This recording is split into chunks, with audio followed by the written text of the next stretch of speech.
Ang dalagita ay biglang nakita ang idolo na 13 taon niyang sinundan at nagkaroon ng depresyon at sumuko. Hindi niya inalagaan ang sarili at nagmadali siyang pumunta sa ospital. Sa daan, hindi niya sinasadyang nahulog ang orasan sa ilog. Habang nahihirapan siyang kunin ang orasan, nakita niya ang balita tungkol sa Kihi na ipinapalabas sa malaking screen. Nasaktan siya at hinawakan ang orasan at hindi sinasadyang napindot ang pindutan. At natuklasan niyang bumalik sa nakaraan ang oras. Pagkagising niya, nasa classroom na siya. Dahil sa gulat, hindi niya napansin ang kakaibang tingin ng mga tao sa paligid niya. Pagkatapos niyang tumayo, napansin niyang ayos pa rin ang kanyang mga paa, kaya naalala niyang dati siyang naaksidente sa trapiko. Naparalisa ang dalawang paa, kaya nais niyang sumuko. Sa tamang oras, isang reality show ang pumili sa numero ng telepono niya. Sa pinakadesperado niyang sandali, pinasigla siya ni TV sa pamamagitan ng telepono para magpatuloy sa buhay. Simula noon, si CEG ang naging tanging idolo niya. Sa bawat konsyerto niya, hindi siya kailanman nawawala. Kahit na minsan ay hindi niya sinasadyang nawala ang tiket, iginiit pa rin niya na manatili sa labas ng entablado at pakinggan ang bawat kanta. Sa daan pabalik sa kotse, biglang naubusan ng baterya ang wheelchair. Siya ay nag-iisa at walang magawa sa gitna ng malamig na hangin at niebe. Sa kabutihang palad, huminto ang kotse ng matandang lalaki para sa kanya at kusang lumapit at pinayungan siya. Nakita niyang nanginginig siya sa lamig at dahan-dahang inilagay ang heating pad sa kanyang kamay. Imson, pagkakita sa idolo na 13 taon niyang minahal, naantig siya hanggang sa mamula ang sulok ng kanyang mga mata. Ngunit, ironiko ang kapalaran. Ang taong minahal niya sa loob ng maraming taon ay nagpakamatay. Hindi makapaniwala si Imsol. Inakala niyang ito ay isang panaginip, kaya iniwan niya ang klase at tumakbo papunta sa swimming pool para hanapin ang idolo. Sa sandaling nakita niya si Zihi, walang alinlangan siyang tumakbo at niyakap ito. Naramdaman ni Zihi na kakaiba ang babaeng nasa harap niya. Pagkatapos ay pinalabas siya ng security. Ngunit sa panaginip na hindi pa siya nagigising, inakala ni Imsol na umalis na siya. Di nagtagal, nakita niya ulit si Zihi. Inakala niyang nagkikita sila sa Naihe Bridge. Sinikap niyang yakapin ang kotse ng matandang lalaki at hindi siya pinayagang dumaan sa tulay. Sa ganitong paraan, baka may pagkakataon pa silang mabuhay. Muli, natakot ang matandang lalaki sa kakaibang babae na ito. Kaya mabilis siyang sumakay sa taxi at umalis. Hindi pa rin nagising si Imsol sa panaginip kaya umuwi na siya. Bigla niyang nakita na mas bata ang kanyang ina. Sinaway siya ng kanyang ina dahil nag-absent siya sa klase. Ngunit ang atensyon ni Imsol ay nasa kalendaryo. Hindi siya makapaniwala na 2008 na ngayon. Pagbalik niya sa kwarto, nakita niya hindi pa nagkakasakit ng Alzheimer's ang kanyang lola. Napaluha siya sa sobrang emosyon. Pagkatapos ay nakita niya ang malusog pa niyang mga paa. Natatakot siyang matatapos na ang magandang panaginip na ito. Hinawakan niya ang kamay ng kanyang ina at lola para makatulog ng payapa. Pagkagising niya, bigla niyang napansin na hindi na niya maigalaw ang kanyang paa. Inakala niyang nagising na siya sa panaginip, ngunit napansin niyang ang dahilan pala ay naipit ito ng kanyang kapatid na lalaki habang natutulog. Tuwang-tuwa siya. Pagkatapos noon, nakita niya ulit si GA sa paaralan. Hawak pa rin ni GG ang payong at nakatagilid pa rin ito sa kanya, tulad noong 2022. Naalala ni Imsol ang araw na nagpakamatay si GG. Hindi niya napigilan ang kanyang luha at umiyak siya, na naging dahilan upang mapagkamalan ng mga dumaang kaklase na nag-aaway ang mag-boyfriend. Pagkatapos, pumunta si Imsol sa kanyang silid-aralan at nakita niya ulit ang kanyang mga kaibigan na nagtapos na ng maraming taon. Sa sobrang tuwa, binati niya sila isa-isa. Ang aksyon na ito ay nagpagulat sa kanyang mga kaklase. Kahapon ay magkasama pa lang silang nag-aaral. Bakit parang matagal na silang hindi nagkita? Sa klase, abala siya sa pag-iisip tungkol sa milagro ng orasan. Dahil nabuhay siya noong 2022, ang pagpindot sa pindutan na ito sa orasan ang nagpabalik sa kanya sa 2008. Gusto niyang subukan kung paano bumalik sa 2022, ngunit pagkatapos niyang pindutin ang orasan, wala itong reaksyon. Sa break time, abala siya sa pag-aalala sa mga estudyanteng naninigarilyo, ngunit ang resulta ay tumakas na ang mga ito. Siya naman ay nahuli ng guro. Akala ng guro na naninigarilyo rin siya. Sa huli, naparusahan siya ng guro. Sa kasamaang palad, nakita ng crush niya ang eksenang ito. Kinuha ni GEG ang pakete ng sigarilyo sa kanyang kamay at itinapon ito. Kinabukasan, habang papunta sa paaralan, nagkasabay si Imsol at CE sa isang bus. Nang huminto ang bus, inakala niya na magkakasama sila sa braso ng crush niya, tulad ng sa pelikula, ngunit ang resulta ay hinawakan lang ni EE ang strap ng kanyang bag nang bumaba siya sa bus. Hindi siya nakababa sa tamang oras dahil pinulot niya ang payong. Hindi niya matiis na makita siyang makalampas sa bus stop, kaya ginamit niya ang kanyang potensyal bilang isang atleta para habulin ang bus. Sa huli, nagtagumpay siya na patigilin ang bus. Pagdating sa paaralan, nakita ni Imsol ang anunsyo ng ika-27 swimming competition. Naalala niya na sa isang interview sa hinaharap, sinabi ni GG na ang kompetisyong ito ang nagtapos sa kanyang karera sa paglangoy. Kaya hinanap niya si CJ para pigilan itong lumaho. Hindi ka maaaring lumahok sa kompetisyong ito. Kung lalahok ka, masasaktan ka ulit at hindi ka na makakalangoy pa. Bakit hindi ako pwede? Hindi mo ba narinig ang sinabi ko? Ano ang sinabi mo? Nakita ni Imsol ito at gusto niyang i-type ang mga salita sa telepono. Ngunit nawala ang lahat ng kanyang tinipe. Bumalik siya sa silid-aralan dahil gusto niyang subukan kung hihinto ba ang oras kapag sinabi niya ang mga bagay na mangyayari sa hinaharap. Imsol, nang makita niya ang impormasyon tungkol sa sistema ng Pangulo ng AFP sa aklat, agad niyang sinamantala ang pagkakataon. taon. Si Obama ang magiging pangulo ng 8th. Nang gabing iyon, naisip ni Imsol ang interview ni Gigi. Dahil sa pagsuko niya sa paglangoy, naging singer siya. Inakala ni Imsol na masyadong malaki ang pressure sa kanya bilang isang singer, kaya siya nagkaroon ng depresyon at sumuko. Sa oras na ito, si CJ ay patuloy na nag-ensayo sa swimming pool. Bagamat maganda ang resulta ng bawat ensayo, nasaktan pala ang kanyang balikat. Pilit niyang iniunat ang kanyang balikat at naisip ang mga sinabi ng kanyang mga magulang. Ang anak na ito ay karapat-dapat ipagmalaki ng kanyang ama. Alam kong maipagmamalaki mo ako. At habang naliligo si CJ, nilapitan siya ng kanyang mga kaibigan para asarin. Kinuha ng isang kaibigan ang kanyang swim trunks. Habang tumatakbo, nakasalubong niya si Imsol. Nabawi ni Imsol ang swim trunks, ngunit hindi inaasahang napagkamalan siyang magnanakaw ni CJ at hinawakan siya. Sa paghila, hindi sinasadya silang nahulog pareho sa tubig. Ngayon, sumusobra ka na sa pagnanakaw ng swim trunks ko. Sinubukan ni Imsol na ipaliwanag ang sarili. Para mapilit si Seong Yeonji na mag-withdraw sa kompetisyon na ito, sinabi niya na nanaginip siya. Nanaginip daw siya na masasaktan si Seong Yeonji sa kompetisyong ito. Dahil gusto kitang protektahan. Mamamatay ba ako? Mamamatay ka. Ngunit bawat salita na sinasabi ni Imsol, hindi naririnig ni Gigi. Pag-uwi ni Gigi, nakatanggap siya ng tawag mula sa isang kaibigan. Nalaman niyang nagkamali siya sa pag-aakala na ninakaw ni Imsol ang kanyang swim trunks. Sa katunayan, ito ay isang kalokohan ng kanyang mga kaibigan. Biglang umulan at mabilis na tumakbo si Tenth palabas. Sa sandaling ito, natrauma si Imsol sa dating aksidente sa sasakyan. Isang sasakyan ang mabilis na paparating sa kanya, ngunit sa kabutihang palad, nailigtas siya ni Tenth sa oras. Pagbalik ni Tenth, may nakita siyang isang package sa harap ng gate. Lumabas na nagkamali ang delivery guy sa paghahatid ng package mula sa kabilang bahay. Nang ihanda na niya itong ibalik, si Imsol ay tumatakbo pabalik. Agad siyang na-love at first sight sa babaeng nasa harap niya. Nakita ni Gigi si Imsol sa harap niya. Ang kanyang ngiti ay kasing tamis ng candy. Dahil gusto niyang mas makita pa si Imsol, madalas na nagpapanggap si Ryu Sonjae na bumibili ng libro sa bookstore ng pamilya nila. Nakita niya si Imsol na inaantok, at kahit na masakit na ang kanyang mga paa at kamay, hindi niya pa rin ito binitawan. Nanatili siyang ganoon hanggang sa magising si Imsol. Dahil sa pagmamadali, kumuha siya ng cassette tape at binayaran ito. Sa daan papunta sa paaralan, nagtatago siya sa tapat ng bahay para hintayin si Imsol, at tahimik na sumusunod sa likod niya papunta sa paaralan. Gayunpaman, si Kim Taesung ang gusto ni Imsol sa panahong iyon, kaya hindi niya napansin ang mga ginagawa ni Ryu Sonjae ng palihim. Hanggang isang araw, na aksidente si Imsol sa trapiko. Tumakbo si Ryu Sonjae para iligtas siya, ngunit nangyari pa rin ang aksidente.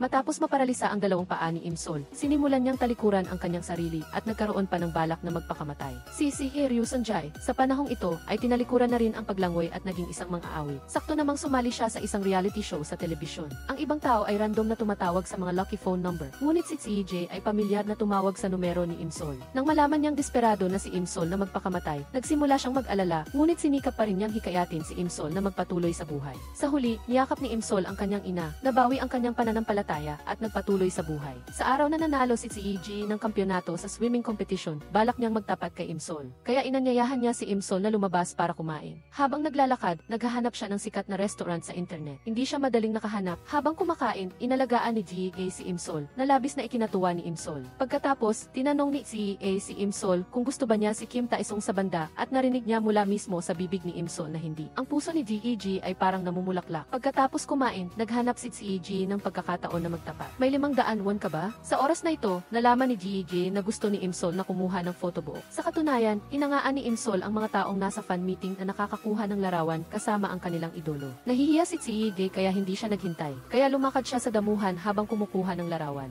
Sinabi ni Imsol kay G.E.G. na mag-heart sign. Kahit na sinabi ni G.E.G. na luma na iyon at hindi siya masyadong gusto, ginawa pa rin niya ito sa sumunod na segundo, tulad ng sinabi ni Imsol. Siya ay lubos na nasiyahan sa larawang ito at inakala na dumating na ang oras upang magtapat. Gusto kita. Natakpan ng tunog ng makina ang kanyang pagtatapat, at ang pangalawang pagtatapat ni G.E.G. ay nabigo. Di nagtagal, pag-uwi niya, ang kaibigan ni G.E.G. na gustong gumawa ng romantikong kapaligiran ay naglagay ng artipisyal na niebe sa harap ng pinto. Sinabi ni G.E.G. na ayaw niyang maging fan pa si Imsol, ngunit nagkamali ng pag-intindi si Imsol sa ibig sabihin ni G.E.G. Bago pa man masabi ni G.E.G. maging magkaibigan tayo, kinabukasan, pumunta si G.E.G. sa swimming pool para mag-ensayo, ngunit hindi inaasahang bumalik ang kanyang shoulder injury. Nangyari pa rin ang kapalaran. Ang sabi ng doktor, kailangan pa niyang magpagaling ng 3 taon pagkatapos ng operasyon. Malungkot na umuwi si Ryu Sonjae. Sa oras na ito, ipinagdiriwang ng kanyang ama na mahilig sa karangalan ang kanyang pagiging kampyon. Sinabi ng kanyang ama na nakausap na niya ang pinakamahusay na coach sa ibang bansa para kay G.E.G. Sa huli, hindi na nakapagpigil si G.E.G. Sinabi niya sa kanyang kanyang ama na ayaw na niyang maglangoy. Ang kanyang ama, na walang kaalam-alam, ay inakala na sumusuko lang ang kanyang anak dahil sa hirap ng kompetisyon. Hindi nakapagpigil ang kanyang ama at sinampal siya sa harap ng lahat. Eksakto namang dumaan si Imsol at nakita ang eksena. Bumalik si Isiige sa swimming pool na may sakit sa puso. Iyon ang huli niyang katatagan. Gusto niyang magpatuloy pa. Ang paglangoy ang pinakagusto niya.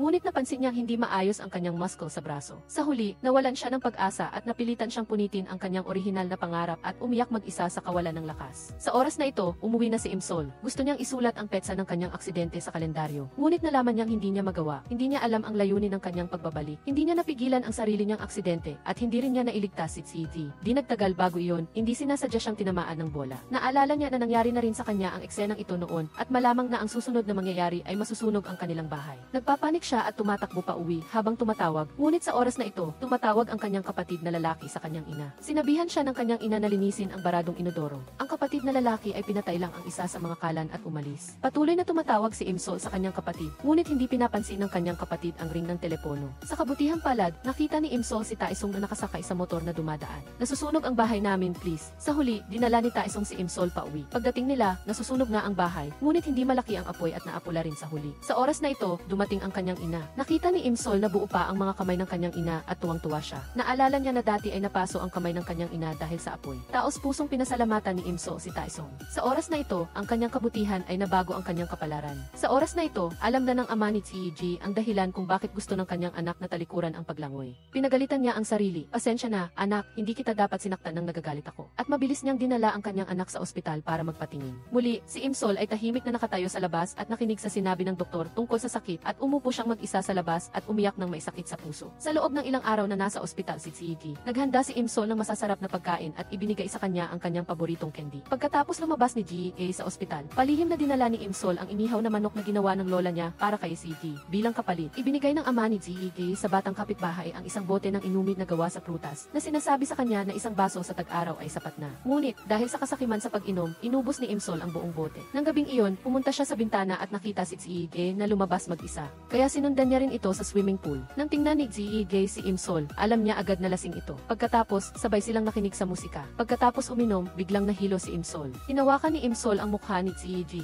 Gusto ko ang ngiti mo. Mananatili ako sa tabi mo habang buhay. Kinabukasan, paggising ni Imsol, nakalimutan na niya ang lahat ng nangyari noong nakaraang araw. Habang nalilito pa siya, tinarang siya ni Taesong. Biglang nagtapat si Taesong sa kanya. Naalala niya na dati, bago siya bumalik, tinanggap niya ang pagtatapat ni Taesong. Dahil si Imsol, 15 taon na ang nakalilipas, ay hindi alam na magugustuhan niya si Ji sa hinaharap. Umalis si Imsol sa katawan niya noong 2008 at bumalik sa 2023. Nagtulak siya ng wheelchair papunta sa labas. Nakita niyang umiiyak ang ama ni Ji ng buong puso at napagtanto niya na noong 2023, wala na talaga si Ji sa mundo. Biglang lumapit ang pulis kay Imsol at pinakita ang larawan nila. Sinabi nila na natagpuan ang larawan sa mga ari-arian ni Ji.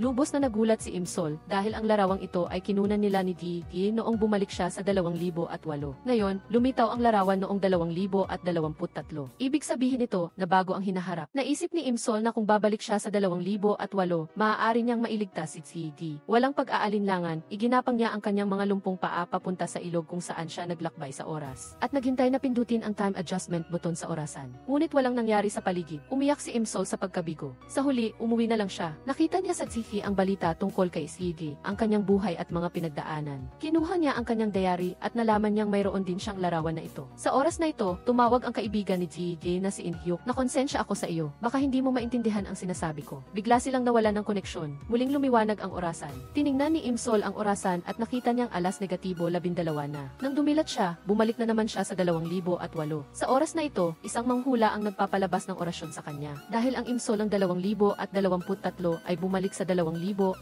at may pagkakaiba sa oras, inakala ng kanyang ina na sinasaniban siya dahil sa kakaibang kilos ni Imsol. Kaya naghanap siya ng manghula. Pagkatapos, hinanap ni Imsol si Ji. Muli siyang nakakita ng buhay na si Ji. Sobrang emosyonal siya, ngunit malamig ang reaksyon ni Ji. May boyfriend na ako. Kaya ko naman itong lampasan. Pervert. Sa oras na ito, pinagsama na ni Imsol ang mga alaala niya noong 2008. Nagalit siya sa kanyang mga ginawa, kaya bumalik siya sa kanyang kwarto para tingnan ang kalendaryo. Lumabas na 1-0 araw na ang nakalipas dahil bumalik siya sa 2023 at pagkatapos ay bumalik sa 2008. Tiningnan niya ang numerong 2 sa orasan. Napagtanto niya na hindi ito oras kundi pagkakataon. Tama, maaaring mabago ang hinaharap. Kinabukasan, sa paaralan, nakita niya ulit si Gigi. Gustong-gusto ni Imsol na sabihin sa kanya na si Imsol siya mula 2023. Tingnan mo, ito ay isang time machine. Ang iyong orasan ang nagbalik sa aking kaluluwa para iligtas ka. Ngunit kahit sabihin pa iyon, sigurado si Gigi na iisipin niyang may problema siya sa utak. Kaya sinabi na lang niya, 1-0 araw na ang nakakaraan, nasaniban ako, kaya nagulo at nawala ang aking alaala. Kaya ginawa ko ang mga kakaibang bagay. Tumalikod na si Gigi para umalis at sa paghabol ni Imsol, nadapa siya. Gustong-gusto siyang tulungan ni Gigi, ngunit biglang dumating si Taesong. Dahil magkasintahan si Imsol ang 2008 at si Taesong. Pagkatapos, tiningnan niya ang kasaysayan ng pag-uusap nila ni Taesong at nalaman niya kung gaano siya kasenti noong bata pa siya. Tinanong ni Taesong si Imsol kung mayroon ba siyang dalawang personalidad. Minsan, ang kanyang mga mata ay puno ng pagmamahal para sa kanya, ngunit ang Imsol gayon ay parang isang estranghero para sa kanya.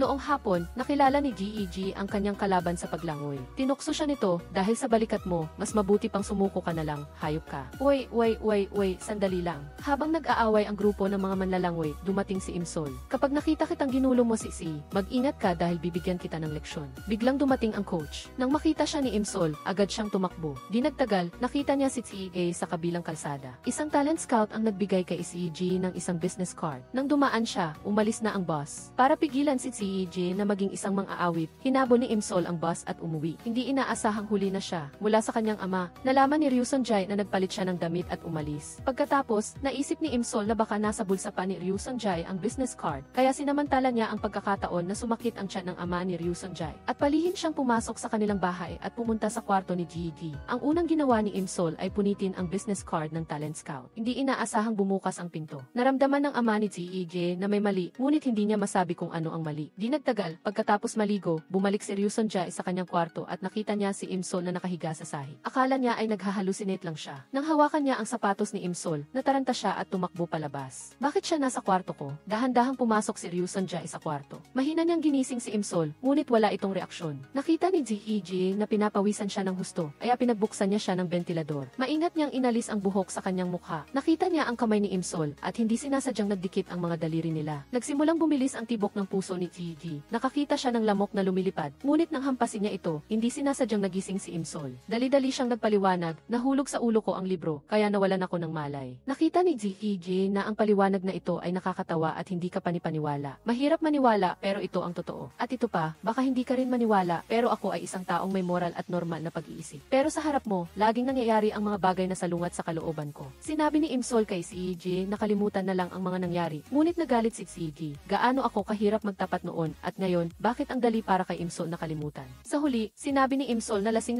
siya noong araw na iyon at hindi talaga niya alam kung ano ang nangyari. Nalaman na ngayon ni Gigi na mali ang kanyang pag-intindi sa kanya. Bigla, nakita ni Imsol ang isang lamok na lumilipad patungo kay Gigi. Nang aakma na siyang hampasin ito, muntik na siyang mahulog sa bisig ni Gigi. Tiningnan ni Gigi si Imsol. Natatakot na hindi niya mapigilan ang sarili, kaya binalot niya ito sa kumot at binuhat siya palabas. Ayokong maging kaibigan ng mga babae. Walang pagkakaibigan sa pagitan ng lalaki at babae. Nagkaroon ng pagtatalo ang dalawa, ngunit nang makita ni Park Dong-seok na walang tsinelas si Imsol, hindi niya maiwasang ibigay ang kanyang tsinelas kay Imsol. Kinabukasan, nagpanik si Imsol na hanapin si Ryu Sonjae dahil akala niya ay mag-audition ito. Nalaman niya kay Baek In-hyuk na walang oras si Ryu Sonjae, ngunit hindi sinasadyang nahulog si Imsol sa hagdan. Sa sandaling iyon, tumutulong si Ryu Sonjae sa tindahan ng kanyang ama. Narinig niya mula kay Baek In-hyuk na hinanap siya ni Imsol at nahulog pa ito. Bagaman sinabi ni Ryu Sonjae na hindi na niya papansinin si Imsol, hindi pa rin siya mapakali. Pagkatapos, tumakbo siya papunta sa bus at nakita si Imsol na natutulog dito. Kahit anong tawag niya, hindi siya narinig nito. Nanatili si Imsol sa bus hanggang sa huling istasyon bago siya nagising. Bumaba siya sa isang liblib na lugar. Bakit parang nakapunta na ako rito? Sa sandaling iyon, isang kakaibang kotse ang tila bumibilis patungo kay Imsol. Sakto namang may isang taong palaboy na lumapit kay Imsol, kaya napilitan ang kotse na lumiko sa ibang direksyon. Nakita ng palaboy na si Imsol lang mag-isa, kaya nilapitan niya ito para guluhin. Naglakad ang dalawa sa tulay. Sakto namang dumating ang kotse ni Ryu Sonjae at nakita ang eksenang ito. Nang makita niya ang kotse ni Ryu Sonjae na dumaan, bumalik ang mga alaala ni Imsol. Sa wakas, naalala niyang ang kotse ni Ryu Sonjae ang nagligtas sa kanya sa aksidente noong taong iyon. Sa gitna ng paghilaan nila ni Imsol at ng lalaki, hindi sinasadyang nahulog siya sa tubig. Hindi nag-atubili si Imsol na tumalon kaagad. Sa wakas, nailigtas din ni Ryu Sonjae si Imsol at naihila sa pampang. Wala ka bang sugat? Tingnan ko nga. Bakit mo ako iniligtas? Bakit mo ako iniligtas? Ang nawala ko ba ay ang aking mga alaala? O ikaw ang nawala sa akin? Matapos iligtas si Imsol, sa kanilang daan pabalik, nakita ni ni Ryu Sung-jae ang basa niyang buhok at nag-aalala na baka magkasakit siya, kaya pinatay niya ang aircon. Sa wakas, naalala ni Im-sol na bago siya maglakbay sa oras, iniligtas na siya ni Ryu Sung-jae sa isang aksidente. Ang Ryu Sung-jae ng 2023 ay parang isang bituin sa kalangitan sa gabi, malayo at hindi maabot. Hindi inasahan ni Im-sol na ang Ryu Sung-jae ng 2008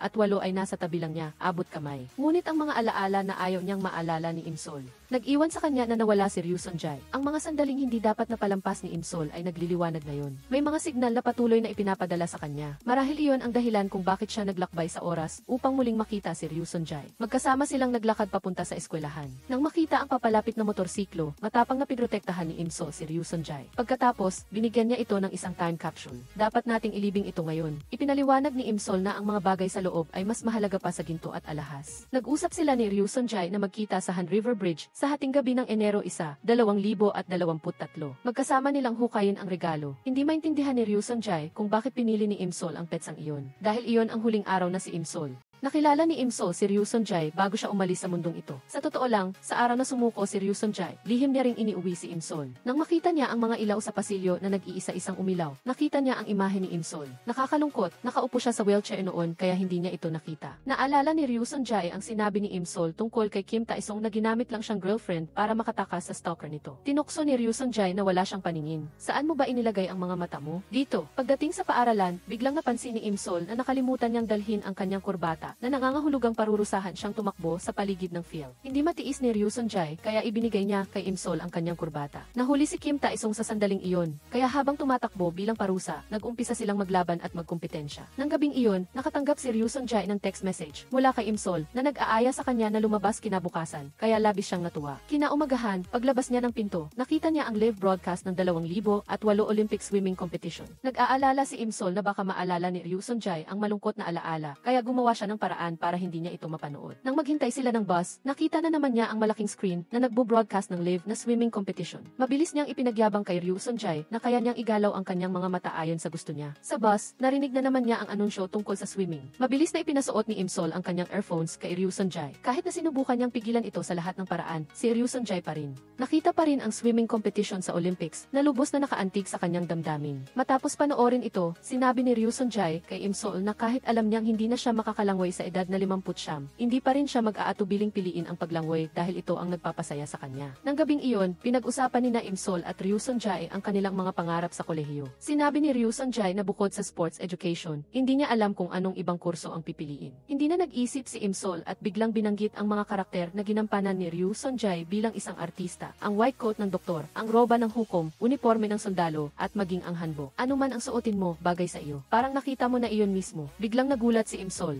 Nakita ni Im-sol ang kanyang ina at ang boyfriend nito na bumalik pagkatapos ng kanilang date. Nagbalak sanang batiin ni Ryu Sung-jae, ngunit hinila siya ni Im-sol para magtago sa likod ng kotse. Ngunit tila paalis na ang kotse, kaya nagtago na lang sila sa likod ng poste ng ilaw habang tinitingnan ang ina ni Im-sol na papalayo. Kinaumagahan, natagpuan ng pulisya ang pitaka ni Im-sol na nahulog noong nahulog siya sa ilog, ngunit ang kanyang cellphone ay hindi pa rin natatagpuan. Bumalik si Im-sol sa pinangyarihan. Ang gilid ng ilog ay nakablock. Bigla siyang may nakitang patay na katawan. Curious siyang lumapit at bigla siyang nakarinig ng pamilyar na tunog ng susi. May mga malabong alaala na biglang pumasok sa isip ni Im-sol. Ang tunog na ito ay tila narinig niya sa aksidente sa kotse noon. Ang mamamatay tao ay naroroon din sa sandaling ito na tinatamasa ang kanyang mga biktima. Kinuha niya ang cellphone ni Im-sol. Ang totoo, si Im-sol talaga ang target niya noong araw na iyon, ngunit ang pagdating ng taong walang tirahan ang nagligtas sa kanya. Kasabay nito, nakita ni Ryu Sung-jae ang kapatid ni Im-sol. Nalaman niyang si Kim Ta-isong ang boyfriend ni Im-sol. Pinuri pa niya si Kim Ta-isong sa ganda ng pananamit. Ngayon ang anibersaryo ng kamatayan ng ama ni Im-sol at gusto niyang matutong magbisikleta para maipakita sa kanyang ama sa langit. Ngunit hindi niya magawa. Sa kabutihang palad, dumating si Ryu Sung-jae at inayos ang upuan ng bisikleta para sa kanya. Sinabi ni Im-sol kay Ryu Sung-jae na huwag siyang pagtawanan o pagalitan sa kanyang pagiging clumsy. Nanumpa si Ryu Sung-jae na napakatiyaga niya, ngunit nang makita niyang hindi pa rin matuto si Im-sol, sinabi niyang kikinain na ata ng aso ang motor skills mo. Ano? Pagkatapos ng buong gabi, natuto na rin siyang magbisikleta. Kinabukasan, pumunta si Ryu Sung-jae at Baek In-hyuk para mamili ng damit. Naalala niya ang sinabi ng kapatid ni Im-sol na maganda ang pananamit ni Kim Ta-isong, kaya medyo naiinggit siya. Nai-imagine niya na si Kim Ta-isong ang mannequin. Hindi nag-isip si Ryu Sung-jae at agad na sinabi sa may-ari ng tindahan na kunin ang damit na iyon. Hindi sinasadyang kapareho niya ng suot si Kim Ta-isong, ngunit hindi iyon nakakatakot. Kung sino ang mas mukhang pangit, siya ang mailang. Ngayon ang araw ng performance ni Kim Tae-sung. Hinanap siya ni Im-sol ngunit hindi niya makita. Nang magsimula na ang palabas, nakita niya si Ryu Sun-jae sa entablado. Ang totoo, ang lead singer ay biglang nagkaroon ng emergency, kaya si Ryu Sun-jae ang inanyayahang pumalit. Nang kumanta siya, agad na naakit ang mga manonood sa kanyang boses. Agad namang sumigla ang kapaligiran. Hindi makapaniwala si Im-sol na sa wakas ay tinahak ni Ryu Sun-jae ang landas ng pagiging mang-aawit. Pagkatapos ng performance, nakita niyang nilapitan si Ryu Sun-jae ni Director Kim. Naalala ni Im-sol na noong namatay si Ryu Sun-jae, si Director Kim din ang na-interview. Natatakot siya na baka maulit ang kasaysayan. Ngunit nang lumingon siya, wala si Ryu Sun-jae, kaya umuwi na lang siya para hintayin ito. Pagkakita niya kay Ryu Sun-jae, agad siyang nagtanong, gusto ka bang tulungan ni Director Kim na mag-debut? Nag-aalala siya na baka maloko si Ryu Sun-jae. Nag-aalala lang ako sa iyo, bata ba ako? Ibinigay ni Ryu Sun-jae ang bagong cellphone kay Im-sol. Nalaman niya na umakyat siya sa entablado para kunin ang premyo na cellphone na ito, kaya hindi siya natuwa at sa halip ay nagalit. Nagtanong kung bakit siya kumanta. Inakala ni Ryu Sun-jae na nag-overreact lang si Im-sol dahil sa cellphone. Sinabi niya na sana ay maging makasarili ito at mas isipin ang sarili. Kinabukasan, habang nakikinig si Im-sol ng musika at tumatawid sa kalsada, muling sumumpong ang kanyang sakit. Sa kabutihang palad, may kotseng huminto sa tamang oras. Sabi mo dapat akong maging makasarili. Kaya, maaari mo ba siyang hiwalayan? Gusto kita, kaya hiwalayan mo na si Kim Tae-sung. Hindi sumagot si Im-sol dahil sa takot na baka nag-artista si Ryu Sun-jae dahil sa kanya, at lalo siyang natatakot na siya ang magiging dahilan ng kanyang kamatayan. Kaya iniiwasan niya ito. Nang umuwi si Im-sol, naalala niya na narinig niya ang kantang isinulat ni Ryu Sun-jae para sa kanyang unang pag-ibig bago siya maglakbay sa oras. Noong panahong iyon, nagtaka siya at humanga kung sino ang unang pag-ibig ni Ryu Sun-jae. Ngayon lang niya nalaman na siya mismo ang unang pag-ibig nito. Sa sandaling iyon, hindi sinasadyang narinig ni Ryu Sun-jae ang balita na hiwalay na sila ni Kim Tae-sung. Lihim siyang natuwa, ngunit nagpanggap pa rin siyang inaalala si Kim Tae-sung at sinabihan itong lumabas at makipag-date. Pagkatapos, nakita niya si Im-sol na umiiyak sa gitna ng daan. Akala niya ay nagdurusa ito dahil sa hiwalayan, ngunit ang totoo, tinulungan lang ni Im-sol ang isang matandang babae sa pagbabalat ng sibuyas at pinabili siya ng alak. Pinayuhan siya ni Ryu Sun-jae na huwag siyang umiyak para sa lalaking iyon at huwag siyang gumamit ng alak para makalimutan ang problema. Agad niyang kinuha ang bote ng alak mula sa kamay ni Im-sol.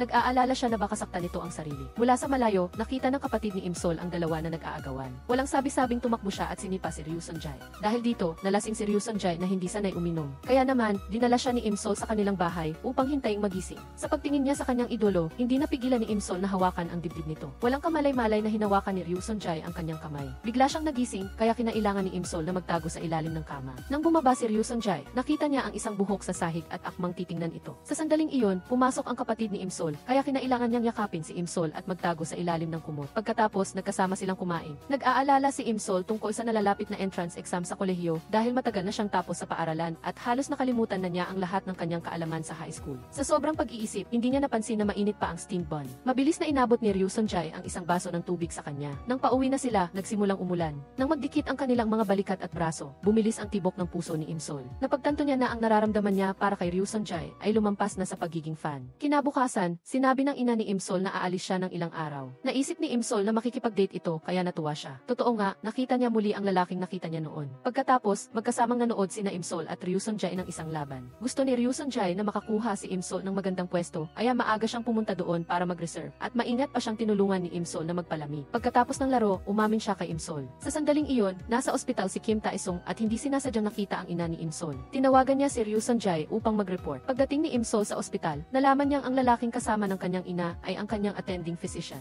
Nagsisi siya na hindi niya naintindihan ang kanyang ina. Sa buong panahon ng operasyon ng kanyang ina, araw-araw ay dinadalaw siya ni Ryu Sun-jae upang samahan siya. Sa pagkakataong ito, walang awa niyang tinanggihan ang nararamdaman ni Ryu Sun-jae dahil sa edad ni Im-sol na 34. Hindi niya alam kung kailan niya ito may iwan at babalik sa kanyang orihinal na mundo. Ang pag-iwan kay Im-sol na 59 taong gulang na walang alaala ay mas masakit. Kung hahanapin ni Im-sol na 19 taong gulang si Kim Tae-sung, mas masasaktan niya si Ryu Sun-jae. Sa araw ng aksidente, nagpa siya si Im-sol na manatili sa bahay buong araw at hindi lumabas. 2 oras na lang bago matapos ang araw, nakatanggap siya ng mensahe mula kay Ryu Sun-jae na pinapapunta siya sa parke para magkita. Tumanggi si Im-sol na lumabas, ngunit nang tumingin siya sa bintana, nakita niyang umalis na si Ryu Sun-jae. Pagkatapos ng maikling panahon, umulan ng malakas. Nag-aalala siya na baka hinihintay pa rin siya nito, kaya nagpa siya siyang lumabas. Naglalakad pa lang siya ng maikling distansya na may hawak na payong nang makasalubong niya ang taxi. Ang tunog ng susi ang nagbalik sa kanyang mga alaala. Naalala ni Im-sol ang buong pangyayari sa aksidente noong araw na iyon. Nadaanan ni Ryu Sun-jae ang taxi at sa wakas ay nakita ang payong ni Im-sol sa harap ng kanyang bahay. Ang babae ay bumalik sa 2023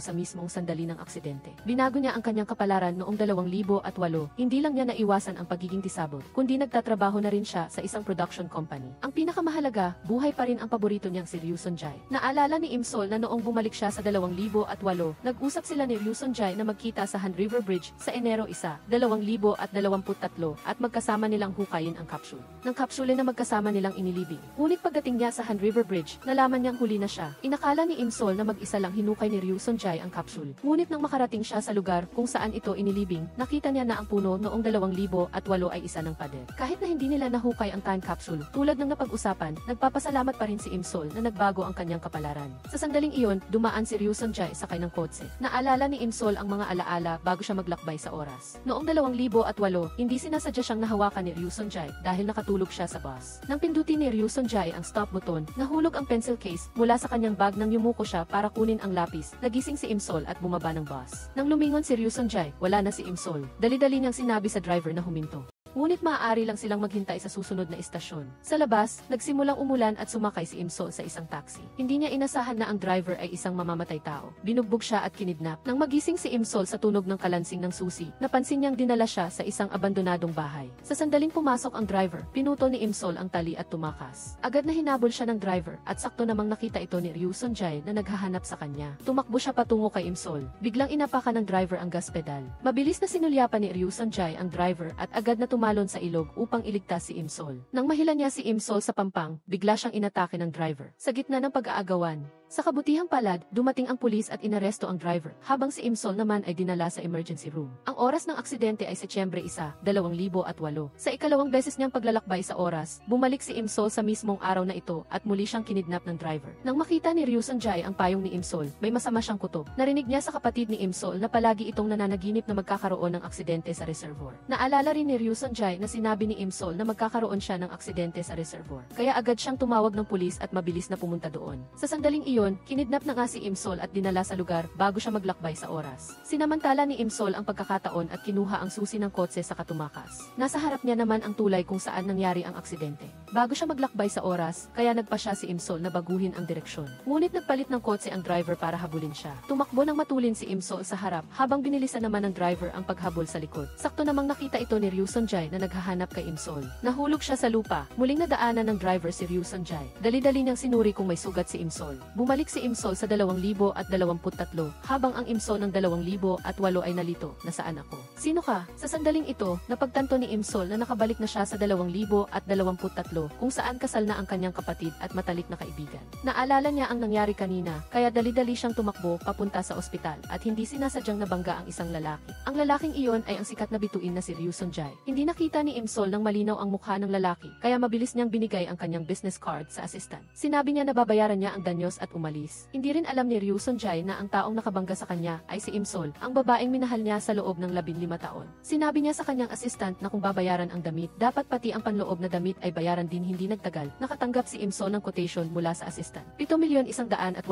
won. Sobrang gulat ni Imsol na halos malaglag ang kanyang panga. Naisip niya na baka scammer ang lalaki, kaya humingi siya ng litrato ng mga damit. Sa sandaling iyon, nakita ni Ryu Sonjae ang cellphone ng kanyang assistant. Naiinis siya na tinatawag siyang scammer, kaya sinunod na lang niya ang hiling ni Imsol, ang damit at sapatos. Kasama na pati ang panloob na damit ay kinuna ng litrato. Sa sandaling iyon, bumalik ang assistant at sinabing kumalat na sa internet ang larawan ni Ryu Sonjae na mukhang basang sisiw, na ikinagalit niya. Hindi na siya pumayag na bayaran ang danyos at nagpasya na siyang magsampa ng kaso. Kinabukasan, masayang nagsuot si Imsol ng high heels at naghanda na para pumasok sa trabaho. Lola, naalala niyo pa po ba? Ang tungkol sa nakaupo sa wheelchair at hindi makalakad. Dahil may Alzheimer's disease ang kanyang lola, hindi alam ni Imsol kung totoo ba ang sinasabi nito o hindi. Ang tanging magagawa niya ay tanungin ang kanyang ina kung ano na ang nangyari sa kidnapper niya noon. Siyempre, nakakulong na siya. 14 na taon na ang nakalilipas. Bakit mo pa iniisip yan? 14 na taon? Hindi ba 15 taon na? Sa trabaho, pinagalitan siya ng kanyang boss dahil sinira niya ang kontrata kay Ryu Sonjae dahil nagkamali siyang tinawag na stalker nito. Agad na ipinaliwanag ni Imsol na pareho sila ng suot na puting fur coat ng stalker, kaya nagkamali ang pulis at akala ay siya ang stalker. Sinabihan ng boss si Imsol na kumbinsihin si Ryu Sonjae na umarte sa pelikula. Sa hapon, pinapunta si Imsol sa istasyon ng pulis. Sinabi ng pulis na pinalampas na ni Ryu Sonjae ang panunubaybay niya noon, ngunit sa pagkakataong ito ay itinulak niya ang isang tao sa tubig. Sa sandaling iyon, nalaman ni Imsol na ang taong itinulak niya sa tubig ay si Ryu Sonjae. Idinagdag ng pulis na sa una ay gusto siyang kasuhan ni Ryu Sonjae, ngunit nagpa siya pa rin itong bigyan siya ng pagkakataon. Sa wakas, nalaman niya sa pulis na may performance si Ryu Sonjae ngayong gabi. Napagtanto ni Imsol na bago siya maglakbay sa oras, ang performance na plano niyang panoorin ay ipinagpaliban. Kaya pumunta siya sa venue ng performance at pinakiusapan ang assistant na ibigay ang kanyang bulaklak at business card kay Ryu Sonjae. Nagsimula na ang performance at dahil walang ticket si Imsol, pinakinggan niya ang buong performance sa labas ng gate tulad ng ginawa niya bago siya maglakbay sa oras. Ang pagkakaiba ay sa pagkakataong ito, naintindihan niya ang kantang isinulat ni Ryu Sonjae para sa kanya. Natapos ang performance at nagsimulang bumagsak ang malaking snow. May bumangga kay Imsol at nahulog ang kanyang cellphone. Ang taong bumangga sa kanya ay ang kanyang kidnapper noon at ngayon ay nakalaya na ito sa kulungan. At ang eksena ay eksaktong katulad noong araw na iyon. Balisa si Imsol na naglakad patungo sa Han River Bridge. Sa sandaling iyon, nakita rin ni Ryu Sonjae ang mga bulaklak at business card na ipinadala ni Imsol. Magkatugma ang kanilang isipan at nagtungo rin siya sa Han River Bridge at sa wakas ay nagkita sila. Ang pag-ibig ay parang isang nakatagilid na payong na nagpoprotekta sa mga alaala at bumabalik sa pinakamataas na punto nito. Sa sandaling ito, matagal na tayong hindi nagkita. Gustong-gusto ni Ryu Sonjae na yakapin si Imsol, ang babaeng minahal niya sa loob ng 15 taon, ngunit pinigilan niya ang sarili. Pinayuhan ng assistant si Ryu Sonjae na mag-ingat para maiwasan ang mga chismis, ngunit wala na siyang pakialam dito. Kinuha niya ang kotse ni Imsol at sinabi sa kanya na sumakay. Pagkatapos, dinala ni Ryu Sonjae si Imsol sa isang hotel. Sinabi niya na ito ang pinakaligtas na lugar, ngunit nagkamali si Imsol. Akala niya ay gusto ni Ryu Sonjae na magkasama sila sa isang kwarto. Hanggang sa makita niya ang manager ng bar na papalapit at marinig si Ryu Sonjae na nagsabing naghahanap siya ng lugar na may magandang ambience. Sa sandaling iyon, sobrang nahiya si Imsol, ngunit tuwang-tuwa naman si Ryu Sonjae at lihim na natawa. Nagsimula silang mag-usap tungkol sa time capsule. Ang totoo, sa araw na giniba ang gusali, pumunta si Ryu Sonjae doon na may dalang pala at hinukay ang time capsule noong Enero 1, 2023. Pumunta si Ryu Sonjae sa Han River Bridge tulad ng ipinangako niya at paulit-ulit na inensayo ang eksena. Labis siyang umaasa na makita muli si Imsol. Kahit na kailangan niyang tumayo sa lamig ng ilang oras, matyaga siyang naghintay sa pagdating ni Imsol. Hanggang sa makunan siya ng mga paparazzi at napilitan siyang umalis. Bumalik siya sa bahay at tahimik na binuksan ang time capsule. Ito ang regalo ko para sa iyo. Sana, maramdaman mo ang regalong ito sa hinaharap. Kung binabasa mo ito, gusto kong sabihin sa iyo ito, Ryu Sonjae, salamat at buhay ka pa. Sa huli, dahil sa pagkaantala sa paglalakbay ni Imsol sa oras, huli na siya nang hanapin niya si Ryu Sonjae, kaya hindi sila nagkita. Ngayon, inalala nilang dalawa ang kanilang pangako 15 taon na ang nakalipas. Pareho silang natakot na hindi sila sasagutin, kaya nagsinungaling sila sa isa't isa na sobrang busy sila at nakalimutan nila ito. Pagkatapos nito, nakatanggap si Ryu Sonjae ng tip na may mga paparazzi na nagtatago sa labas. Si Ryu Sonjae, sa pagnanais na protektahan si Imsol, iminungkahi ni Imsol na umalis muna si Ryu Sonjae at sinabihan siya na takpan ang kanyang mukha. Ngunit naisip ni Imsol na ang araw na ito bago siya maglakbay sa oras ay ang araw na sumuko si Ryu Sonjae. Sa pagnanais na manatili sa tabi ni Ryu Sonjae, mabilis siyang humiram ng payong at sa ganitong paraan ay naiwasan ang mga paparazzi. Pagdating sa harap ng bahay ni Ryu Sonjae, nagdahilan si Imsol na kailangan niyang umihi at pumasok ulit sa bahay ni Ryu Sonjae. Habang nasa banyo, nakatanggap si Imsol ng tawag mula sa kanyang ina. Sinabi ng kanyang ina na may tumagas na tubo ng tubig sa bahay at pinasabihan siyang matulog sa bahay ng kanyang kaibigan. Hindi ako uwi ngayon. Nang marinig ni Ryu Sonjae na hindi uwi si Imsol ngayong gabi, nagsimulang bumilis ang tibok ng kanyang puso. Nang lumabas si Imsol, nagkunwari si Ryu Sonjae na seryosong nagbabasa ng libro. Ngunit hindi niya namalayan na baliktad ang hawak niya sa libro. Pagkatapos, gusto ni Imsol na patagalin ang oras kaya sinadya niyang sabihin kay Ryu Sonjae na ito siya sa bahay. Habang nakikita si Imsol na naglalaro sa kanyang dressing room, lihim na ngumiti si Ryu Sonjae sa tuwa dahil ito ang buhay na matagal na niyang inaasam. Dahil gusto ni Imsol na patagalin pa ang oras, nagkunwari siyang nagugutom. Kaya naman nagluto si Ryu Sonjae ng instant noodles para sa kanya. Pagkatapos niyang kumain, natakot siya na baka pauwiin na siya ni Ryu Sonjae, kaya nagkunwari si Imsol na tulog na tulog. Pagkatapos, nakita ni Imsol ang gamot sa lamesa. Nag-alala siya kung ito ba ay para sa depression. Nagkunwari siyang nagsabi na napanaginipan niya na sumuko si Ryu Sonjae dahil sa depression, kaya agad niyang ipinaliwanag na iyon ay isang food supplement lamang. Matapos marinig ito, gumaan din ang loob ni Imsol. Pagkatapos, nagkulitan sila sa kwarto. Saktong nakita ito ni Baek In-hyuk nang pumasok siya, kaya dali-daling itinago ni Ryu Sonjae si Imsol sa loob ng aparador. Lasing na sinabi ni Baek In-hyuk na parang nakita niya si Imsol. Kahit na mariing sinabi ni Ryu Sonjae na nagkamali lang siya sa nakita, alam ni Baek In-hyuk na palaging inaalala ni Ryu Sonjae si Imsol. Nang lumabas si Ryu Sonjae, nakita niyang natagpuan na ni Imsol ang time capsule. Inihatid ni Ryu Sonjae si Imsol pauwi at sa wakas ay nagkausap din sila ng matatat. Lumabas na pareho nilang naalala ang pangako 15 taon na ang nakakaraan. Ang problema lang ay huli na nang dumating si Imsol. Nagustuhan din kita noon. Sa panahong iyon, hindi ko maipahayag ang aking nararamdaman.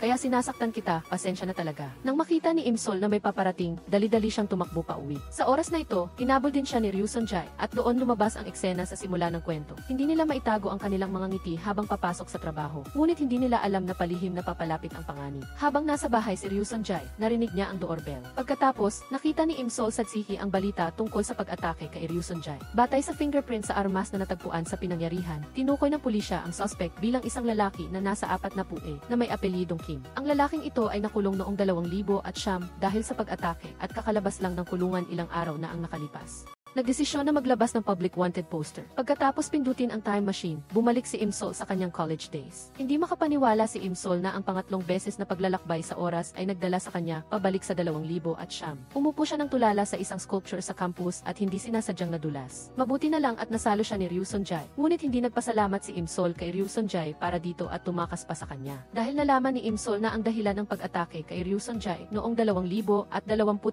ay dahil sa matapang na pagliligtas niya sa kanya sa laban nila sa driver na dumukot sa kanya noong 2009. Nakipaglaban si Ryu Sonjae sa driver para protektahan siya at nagkaroon siya ng peklat sa noo simula noon. Pagkatapos, nahuli at nakulong ang driver hanggang 2023. Nang makalaya siya, palihim siyang pumasok sa hotel at inatake si Ryu Sonjae bilang paghiganti. Napagtanto ni Imsol na ang tanging paraan para mailigtas si Ryu Sonjae ay bumalik muli sa nakaraan. Baliw siyang naghanap ng relos na may kakayahang maglakbay sa oras at sa wakas ay natagpuan niya ito sa kamay ng kanyang lola. Sa gabi, binisita niya si Ryu Sonjae na kumatos sa ospital. Pagdating ng alas 12 ng hating gabi, pinindot ni Imsol ang boton sa relos at bumalik muli sa University Campus noong 2009.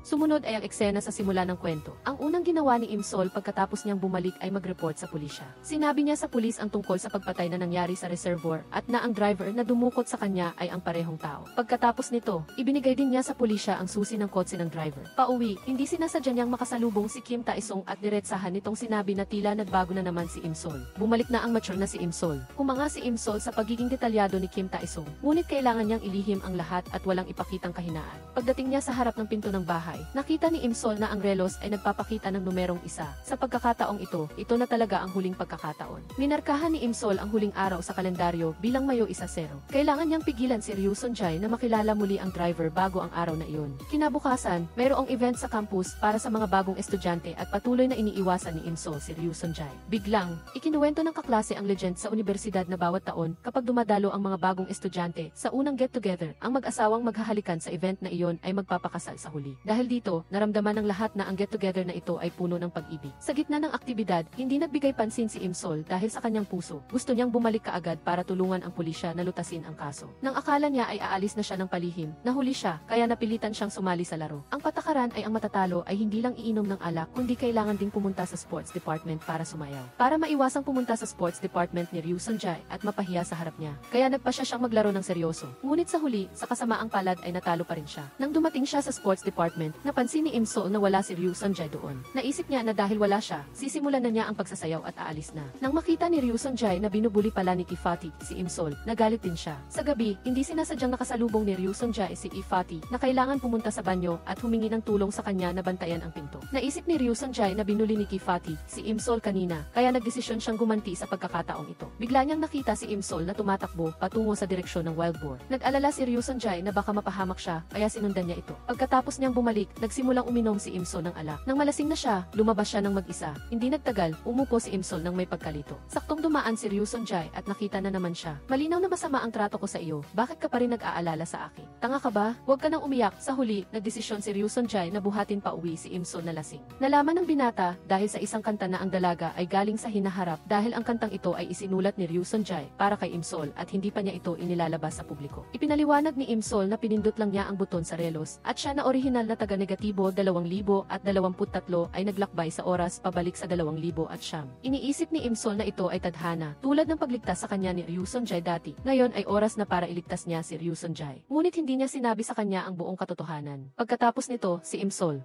Umuamin na 3 beses siyang nagkaroon ng pagkakataong maglakbay sa oras at ito na ang huli. Dahil sa isang simpleng salita o aksyon niya ay maaaring mabago ang kinabukasan ng isang tao. Kaya naman, sa pagkakataong ito, mas lalo niyang pinahahalagahan ito at humingi ng paumanhin dahil nalilito si Ryu Sonjae dahil sa kanya. Sinabi ni Ryu Sonjae kay Imsol na huwag siyang iwasan dahil lang sa dahilan na iyon dahil aalis na siya papuntang Amerika para sa rehabilitation treatment. Kinabukasan, pagdating ni Imsol sa klase, nakita niya ang isang babae na nanliligaw kay Ryu Sonjae. Sinabi niyang wala siyang pakialam, ngunit sa loob-loob niya ay selos na selos siya. Ngayong gabi, nakipag-usap si Imsol sa kanyang matalik na kaibigan at nagkataon na kasama din ni Ryu Sonjae ang kanyang mga kaibigan. Nang tumayo si Imsol para magbayad, hindi sinasadya niyang nahulog ang ilang barya mula sa kanyang wallet papunta sa sahig. Yumuko si Imsol para pulutin ang mga barya na gumulong, ngunit hindi niya inaasahan na gumulong ito sa ilalim ng lamesa ni Ryu Sonjae. Balak ni Imsol na umalis ng palihim nang marinig niya ang babaeng kaibigan na nagtatapat ng pag-ibig kay Ryu Sonjae. Tumingin siya at hindi sinasadyang nakita ang hindi niya dapat makita. Saktong dumating ang dalawang kaibigan at naistorbo ang usapan. Sa kasamaang palad, tumunog ang cellphone ni Imsol sa sandaling iyon. Mabilis niyang kinuha ang basurahan para takpan ang kanyang mukha at tumakbo palabas. Narinig ni Ryu Sonjae ang kanyang matalik na kaibigan na binanggit ang pangalan ni Imsol, kaya tumakbo siya palabas para hanapin siya. Ngunit pagdating niya sa labas, wala na si Imsol. Pagkatapos, narinig niya ang kaibigan na nagsasabi na siguro nakita ni Imsol na hinahalikan niya ang ibang tao, kaya nagselos ito.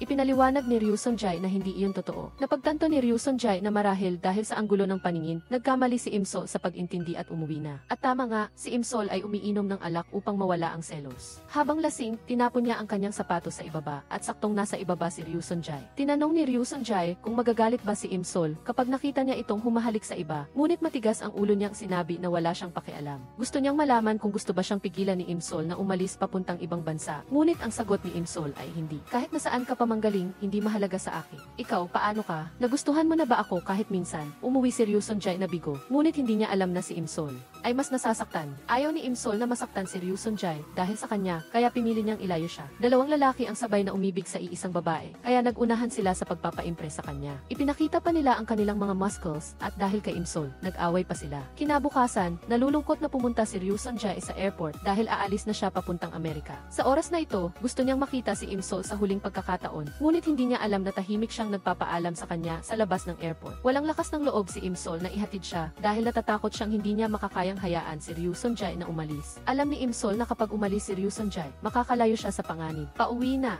Nakita na naman ni Imsol ang truck na katulad ng truck na dumukot sa kanya. Naaalala niya ang nakaraang nakakatakot na sandali kaya nataranta siyang tumakas. Pagdating niya sa intersection, bigla siyang nakasalubong ni Ryu Sonjae. Nagulat si Imsol dahil akala niya ay nasa eroplano na ito. Natatakot siyang tumingin sa truck na mabilis na paparating sa kanila. Niyakap ni Ryu Sonjae si Imsol ng mahigpit. Diretsahan niyang sinabi na alam niya kung bakit niya siya palaging tinutulak palayo. Lumabas na bago siya umalis, sinabi ni Kim Taesung kay Ryu Sonjae na pinakiusapan siya ni Imsol na alagaan siyang mabuti. Pagkatapos, maagang hinukay ni Ryu Sonjae ang time capsule. Binasa niya ang liham na ipinadala ni Imsol sa kanya sa hinaharap. Sa huli, naniwala siya na galing si Imsol sa hinaharap at ang dahilan ng kanyang pagbabalik ay para iligtas siya. Nang tanungin ni Ryu Sonjae kung mamamatay ba siya sa 2023, umiling si Imsol at hindi naglakas loob na sumagot. Sa sandaling ito, 3 tao kasama si Baek In-hyuk ang kumakanta ng kantang sinulat ni Ryu Sonjae at dahil dito, matagumpay silang nakapasok sa susunod na round. Kasabay nito, gamit ang clue na ibinigay ni Imsol, natagpuan ng pulisya ang bahay kung saan siya dinukot dati, ngunit huli na sila. Sinunog na ng pervert ang bahay. Ang 3 lobo sa bulsa ng lalaki ay nagkalat sa paligid at ang kanyang damit ay punit-punit. Nagsimulang mag-imagine ang mga tao ng isang mainit na eksena kanina at ang malinis na imahe ni Ryu Sonjae ay biglang naglaho. Sinubukan ni Imsol na ipaliwanag sa kanyang ina na si Ryu Sonjae hindi ganoong klaseng tao. Ngunit dahil dito, hindi tumigil ang dalawang pamilya sa pag-aaway. Tinanong ng tatay ni Ryu Sonjae si Imsol, dahil ba sa iyo kaya tinanggihan ng anak ko ang pagkakataon na pumunta sa Amerika para magpagamot? Sinisisi din niya si Imsol, bakit mo nilalandi ang malinis kong anak? Syempre, hindi kinaya ng nanay ni Imsol ang hindi patas na pagtrato sa kanyang anak. Sumagot siya, noong nakaraan, ang anak mo ay gumawa ng dahilan para tulungan ang aking anak habang tumutulo ang bahay namin at nilandi niya ang anak ko. Nang makita ni Ryu Sonjae ang tensyonadong sitwasyon, mabilis niyang inamin na siya ang nang-stalk kay Imsol.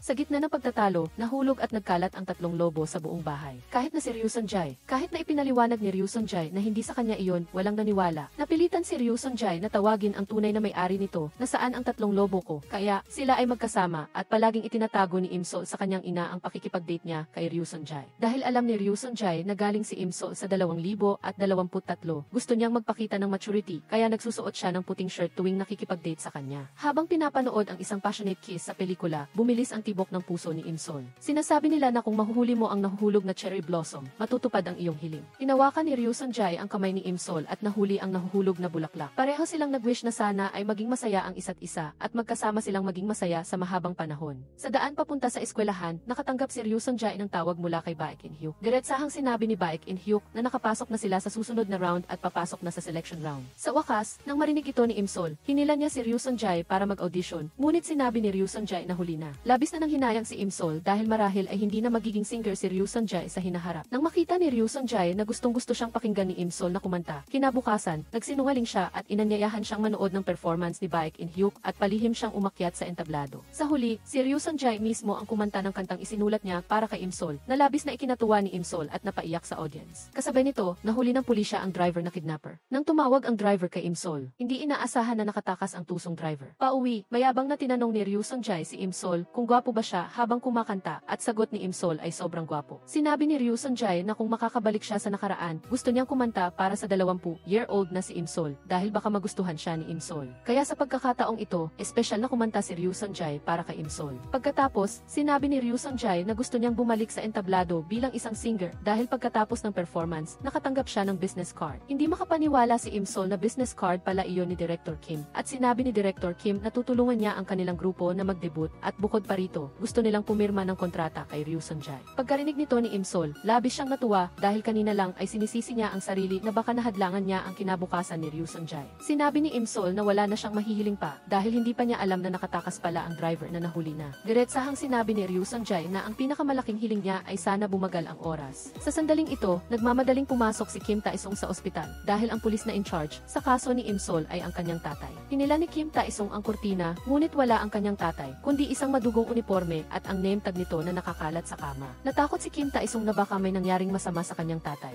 Nag-alala siya at umiyak ng gusto, ngunit hindi nagtagal ay lumabas ang kanyang tatay. Alam niya na hindi magaling ang kanyang anak sa pagpapahayag ng damdamin, ngunit sa loob-loob nito ay labis siyang nag-aalala para sa kanya. Pagkatapos, naglabas ang pulisya ng wanted poster sa lahat ng media at kung sino man ang makakita sa suspect ay kailangan nilang i-report ito kaagad. Parehong nakita ni Ryu Sung-jae at Im-sol ang balita sa Tsihi at nagsimula silang hindi mapakali. Kinabukasan, napansin ni Ryu Sung-jae na balisa si Im-sol nang lumabas siya, kaya palihim siyang sumunod. Dinala ni Im-sol si Pulis Kim sa isang abandonadong bahay na malapit ng gibain at hiniling na mag-set up ng ambush doon. Sa Mayo 1-0, naisip ni Pulis Kim na dahil nahuli ang driver malapit dito noong nakaraan, posible bang babalik siya dito sa pangalawang pagkakataon. Si Im-sol. Pero iginiit na sigurado siyang lalabas ang lalaki sa araw na iyon. Diretsahang sinabi ni Pulis Kim na nagpadala na siya ng mga tao para protektahan si Im-sol. Kung natatakot pa rin siya, maaari niyang isaalang-alang ang paglipat ng bahay. Kahit na gusto kong sabihin ang dahilan kung bakit ko ginagawa ito at kung ano ang mangyayari dito, hindi ko ito masabi sa pamamagitan ng mga salita ni Im-sol. Naintindihan ni Pulis Kim na gusto ni Im-sol na maging pain upang maakit ang driver dito. Pagkatapos nilang umalis, nag-isang pumasok si Ryu Sung-jae sa abandonadong bahay. Hindi niya mahulaan kung ano ang mangyayari doon sa araw na iyon, ngunit alam niya na ang lahat ng ginagawa ni Im-sol ngayon ay may dahilan.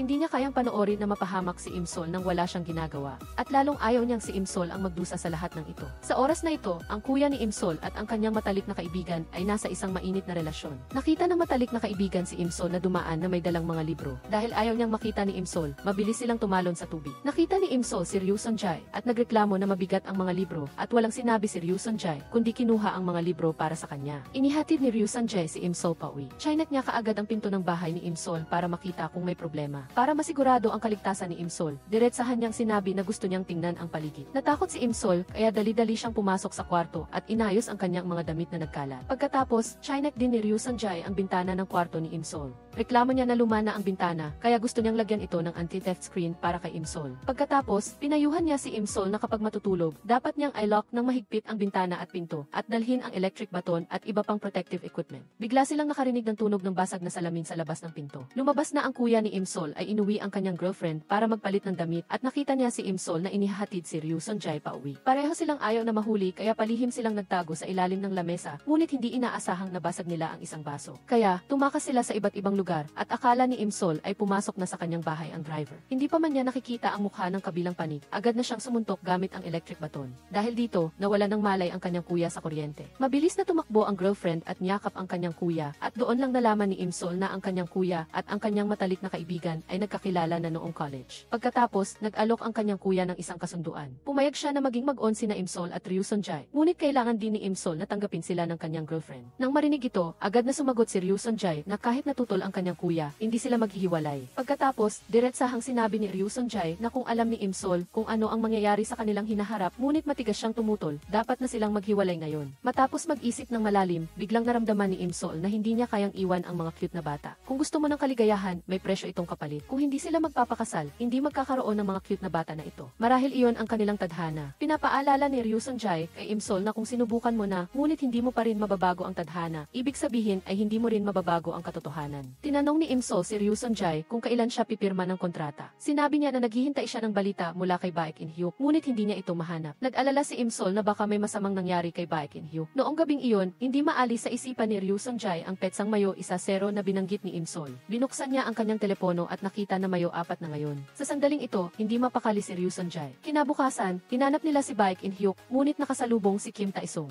Diretsahang sinabi ni Kim Taesung na umalis na si Baek In-hyuk, kaya ang lugar na iyon ngayon ay ang kanyang opisina. Mula sa mga sinabi ni Kim Taesung, nalaman nila na pagkatapos mapanood ni Baek In-hyuk ang palabas, na-shock siya dahil sinabihan siyang wala sa tono, kaya umuwi sila sa probinsya. Patuloy na tinukso ni Kim Taesung si Ryu Sonjae dahil mas inuna niya ang pag-ibig kaysa sa kanyang kaibigan. Binulag ka ng pag-ibig kaya inuna mo na ang pag-ibig kaysa sa pagkakaibigan. Tama, hindi rin alam ni Ryu Sonjae kung saan ang hometown ni Baek In-hyuk. Kilala ko ang unang fans ng Eclipse. Naisip ni Imsol na masyadong malayo ang lugar. Habang nag-iisip pa siya kung magbabas ba siya o mag-train, sumagot si Kim Taesung na pwede niya silang ihati. Hindi rin niya nakalimutan na magyabang kung gaano kaganda ang kanyang kotse. Nasa sasakyan na ni Kim Taesung si Ryu Sonjae, ngunit napakabagal magmaneho ni Kim Taesung. Hindi na napigilan ni Imsol ang magreklamo kung ganito kabagal, kailan tayo makakarating, hindi alam kung gaano katagal. Sa wakas ay nakarating sila sa hometown ni Baek In-hyuk at nakita nila si Baek In-hyuk sa dalampasigan. Naisip nilang magpapakamatay na si Baek In-hyuk, kaya pinigilan nila siya. Ipinarada ni Kim Taesung ang kotse at tumakbo kaagad sa dalampasigan at nakalimutan niyang hilahin ang handbrake. Pagkatapos hilahin ng grupo si Baek In-hyuk, doon lang nila nalaman na pupulutin lang pala niya ang isang life buoy sa dalampasigan. Ngunit pagkatapos noon, hindi, Saniko, Sony, sa sandaling iyon, may dumaan na matandang lalaki na may dalang kamera at patuloy siyang nagsasalita na gusto niyang kumuha ng litrato para sa alaala. Nagkatinginan ang tatlo, umiling at lumipad ang puting kalapati papunta sa bubong ng kotse. Sabay-sabay silang yumuko ng tahimik at nagluksa para sa kotse. Malungkot na tiningnan ni Kim Taesung ang bagong bili niyang kotse at tahimik na umiyak. Dumating sila sa bahay ni Baek In-hyuk at naghanda ang mga magulang niya ng isang buong mesa ng masarap na pagkain para sa kanila. Sa tingin ng tatay ni Baek In-hyuk, hindi pa sapat ang handa kaya tumayo siya at akmang mag-aalay pa ng manok. Buti na lang at napigilan siya ni Baek In-hyuk. Sa oras na ito, si Kim Taesung ay nakatayo pa rin sa malayo at tinitingnan ang kanyang minamahal na kotse. Kasabay nito, hindi alam kung paano, ang pervert na driver ay nakarating na sa tindahan ng pamilya ni Imsol. Saktong tumawag si Imsol pa uwi, kaya nalaman ng driver kung nasaan si Imsol. Pagkatapos nilang kumain, habang naghugas ng pinggan si Ryu Sonjae, kaya nag-umpisa na naman silang dalawa na mag-sweet-sweetan sa harap ni In-hyuk. Biglang tumakbo sa labas ang tupa ni In-hyuk kaya hinabol din siya ng lahat. Si In-hyuk na nasa harapan ay tumatakbo at hinahabol ng lahat. Sunod-sunod silang nagbagsakan at si Imsol ay nadulas at bumagsak ang mukha. Sa wakas, pinalibutan nila ang tupa para mahuli ito. Pagkatapos, nagpunta ang grupo sa dagat para maglaro ng tubig. Sa nakitang sweet-sweetan ni na Sonjae at Imsol, hindi natiis ni na In-hyuk at Taesung na hilahin si Sonjae papunta sa tubig. Kaya sumunod din si Imsol sa dagat. Malayo sa maingay na syudad at sa kalikasan, matagal na rin silang hindi nagiging masaya ng ganito. Sinabi ni Sonjae kay In-hyuk na sa totoo, takot siya. Dahil dati ay atleta lang siya, at ngayon ay biglang nagbago ng direksyon sa musika. Sa totoo lang, hindi siya sigurado sa loob niya. Kailangan muna ng tapang na piliin ang daan na hindi pa niya nasusubukan. Hindi maiiwasan ang takot. Pero naisip ni Sonjae na basta't kasama niya sa daan na ito si In-hyuk, naniniwala siyang mas gagaling pa sila. Narinig ito ni In-hyuk at labis siyang naantig, at nagbiro pa na dahil umiibig si Sonjae. Gumaling din siya sa pagsasalita. Si Imsol na nakatayo sa malayo ay nakita silang dalawa na magkasundo, kaya natuwa rin siya. Bumalik si Taesung na may dalang ice cream. Sabi niya, ngayon lang niya nakitang umiti si Imsol ng ganito kasaya mula nang dumating sila rito. Dahil bago yon, lagi siyang natatakot si Sol kapag nakikita niya ang balita tungkol sa stalker. Hindi rin inaasahan ni Imsol na ganito pala siya pinag-aalala ni Taesung. Sabi ni Taesung, totoo ang nararamdaman niya. Dati, iniisip ng lahat na ginagamit lang niya si Imsol bilang panangga para iwasan ang ibang babae. Pero hindi iyon totoo. Ipinaliwanag ni Taesung na hindi niya kailanman ginamit si Imsol, kaya sana ay hindi siya nito maliitin. Nagpasalamat si Imsol kay Taesung dahil sinabi niya ang lahat sa kanya, at proud pa siya na naging gusto siya ng pinakasikat na lalaki sa kanilang school. Sa pagkakataong ito, lumapit sina In-hyuk at Sonjae. Pagkatapos niyang bigyan sila ng ice cream, magalang na ibinigay ni Taesung ang upuan sa tabi ni Imsol kay Sonjae. Habang pauwi na sila, napansin ni Imsol na nawawala ang kanyang cellphone. Naalala niya na baka nahulog ito noong hinahabol nila ang tupa. Kaya sinabi ni Sanjay kina In-hyuk at Taesung na umuwi na muna sila at siya ay maiiwan para hanapin ang cellphone kasama ni Imsol. Habang naglalakad sa maliit na kalsada, biglang naisip ni Imsol na parang dumaan na siya sa daan na ito dati. Laging may kakaibang pakiramdam ng kaba si Imsol sa loob niya, pero hindi niya maipaliwanag ang pakiramdam na ito. Nang makarating sila sa gubat, sinabi ni Sanjay kay Imsol na manatili na lang siya sa kinatatayuan niya at kukunin na lang niya ang cellphone. Pagkatalikod ni Sanjay, biglang bumalik ang mga alaala sa isip ni Imsol, kaya naglakad siya pasulong dahil sa curiosity. Nang mahanap ni Sanjay ang cellphone at lumingon siya, wala na si Imsol. Si Imsol, nag-aalala siyang hinahanap si Imsol at buti na lang ay nakita niya ito malapit sa gilid ng bangin. Sinabi ni Sanjay na puno ng kaba na hindi dapat tumakbo kung saan-saan si Imsol, lalo na't wala siyang cellphone. Sabi ni Imsol, gabi na at medyo natatakot siya, aya't bumalik na sila kaagad. Habang pabalik, naramdaman ni Imsol na masyadong protective si Sanjay sa kanya. Sinubukan ni Sanjay na tanungin kung may nangyari bang masama kay Imsol, ngunit ang sagot ni Imsol ay wala. Sinabi ni Sanjay na sana ay hindi niya itago sa kanya ang kanyang mga kalungkutan o kapag nasasaktan siya. Pero para protektahan si Sanjay, wala pa ring sinabi si Imsol. Masakit sa damdamin ni Sanjay habang hinahaplos niya si Imsol. Alam niya na kahit gaano pa katago ni Imsol, sa ika-5 ng Oktubre, siya ay pupunta sa lugar na binanggit ni Imsol dahil iyon ang tanging opsyon at wala na siyang ibang magagawa. Sa gabi, lumabas si Taesung at ang pamilya ni In-hyuk para mangisda. Dahil gusto ni Sanjay ng mas maraming oras kasama si Imsol, nagpasya silang dalawa na manatili na lang sa bahay. Pagdating ng oras ng pagtulog, sinabi ni Imsol na matutulog siya sa sala, kaya wala nang pagpipilian si Sanjay, kundi matulog sa tolda. Sa huli, nag-iisang bumalik si Sanjay sa tolda para matulog. Dahil ayaw niyang mahiwalay kay Imsol, nagsimula siyang gumawa ng iba't ibang ingay at nagpanggap pa siyang multo para takutin siya. Pero wala siyang reaksyon. Sa huli, niyakap niya ang unan at pumasok sa kwarto ni Imsol at sinabing, may multo roon. Hindi na nagsalita pa si Sanjay, inilatag niya ang kumot at humiga sa tabi ni Imsol. Napansin ni Imsol ang kanyang intensyon kaya. Niyakap niya ang unan at sinabing, baka sa labas na lang ako matutulog. Nag-umpisa na namang mag-imbento ng iba't ibang rason si Sanjay. Una, takot din daw siya sa multo. Tapos, sabi niya malakas daw ang hangin sa labas, kaya gumagalaw ang tolda at hindi siya makatulog. Sa huli, gumuhit siya ng linya sa gitna ng kama bago siya humiga para matulog. Habang natutulog, hindi napigilan ni Imsol na abutin at hawakan ang mukha ni Sanjay at pagkatapos ay niyakap siya nito. Sa sandaling iyon, iniling niya na sana ay hindi na dumating ang bukas. Sinabi ni Imsol kay Sanjay na kung sakaling bumalik siya, sana ay huwag siyang malungkot. Nangako rin siya na susubukan niyang huwag umiyak. Pagkatapos nilang magpahayag ng kanilang pagmamahal, nagsimula na silang maghalikan. Ilang araw bago bumalik sina Sanjay at Imsol sa probinsya ni In-hyuk, sakto namang kaarawan ni Imsol.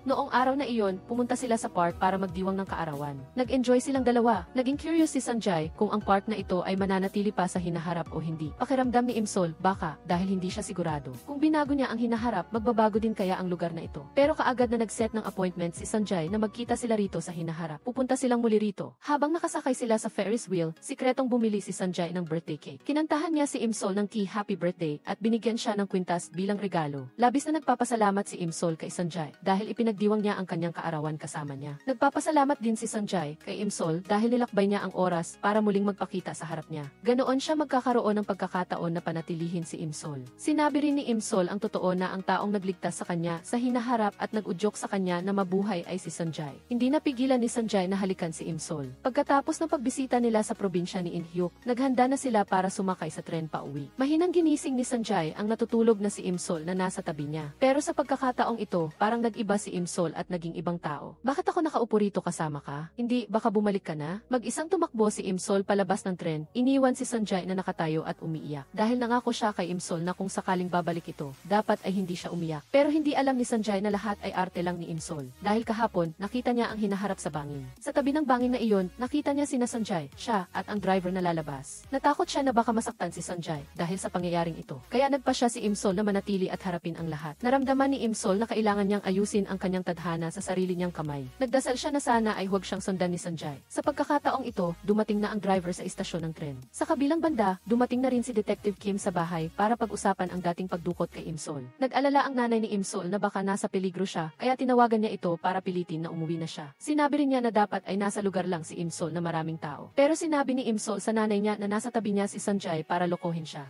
na siya ang magpoprotekta sa kanya, kaya walang peligro. Pagkatapos, nakasalubong ng nanay niya si Sanjay sa labas ng pinto. Ngayon lang nalaman ni Sanjay na nagpapanggap lang si Imsol. Sigurado siyang balak nitong harapin ang lahat mag-isa. Pagkatapos, nakatanggap si Sanjay ng tawag mula kay Inhyuk. Sabi niya, nasa seaside pa rin sa probinsya niya si Imsol. Pagkatapos patayin ni Sanjay ang tawag, kaagad siyang bumalik sa probinsya ni Inhyuk. Si Imsol naman, tinatawagan ang pulis na si Detective Kim para humingi ng tulong. Gusto niyang protektahan siya ni Detective Kim ng palihim. Pagkatapos, sinundan ni Imsol ang kanyang alaala papunta sa noodle shop. Muli, naghintay siya rito hanggang alas -5 gaya ng inaasahan. Ang mga kasamahan ni Detective Kim ay nakaabang na sa hindi kalayuan. Sa takdang oras, nagsimulang maglakad si Imsol papasok sa maliit na kalsada. Sa pamilyar ngunit kakaibang kalsada. Tama, lumabas ang driver malapit doon. Sa sandaling ito, nakarating na rin si Sanjay sa probinsya ni Inhyuk. Nag-aalala siyang hinahanap si Imsol. Biglang may pumalo sa balikat ni Imsol. Akala niya ay ang driver kaya sumigaw siya ng malakas na, "Detective Kim, tulungan mo ako." Narinig ito ng driver kaya pakiramdam niya ay may mali at umalis na siya. Pagkatapos niyang marinig ang sinabi ng mga tao, nalaman ni Imsol na si Sanjay pala ang tumawag sa pulis. Kaya nalaman ni Imsol na bumalik si Sanjay. Nang tumakas ang driver, nakasalubong niya si Sanjay. Isang tingin pa lang ni Sanjay, nakilala na niya ito. Kaagad na tumakbo si Imsol sa bangin gaya ng inaasahan, ngunit huli na siya ng isang hakbang. Napapikit na lang si Imsol nang makita niyang sinaksak si Sanjay at itinulak sa dagat. Nang mamatay si Sanjay, ang relo ay naging time machine. Para muling mabuhay si Sanjay, pinindot ni Imsol ang relo at piniling bumalik. Nang magkita sila, sa pagkakataong ito ay tumakas si Imsol.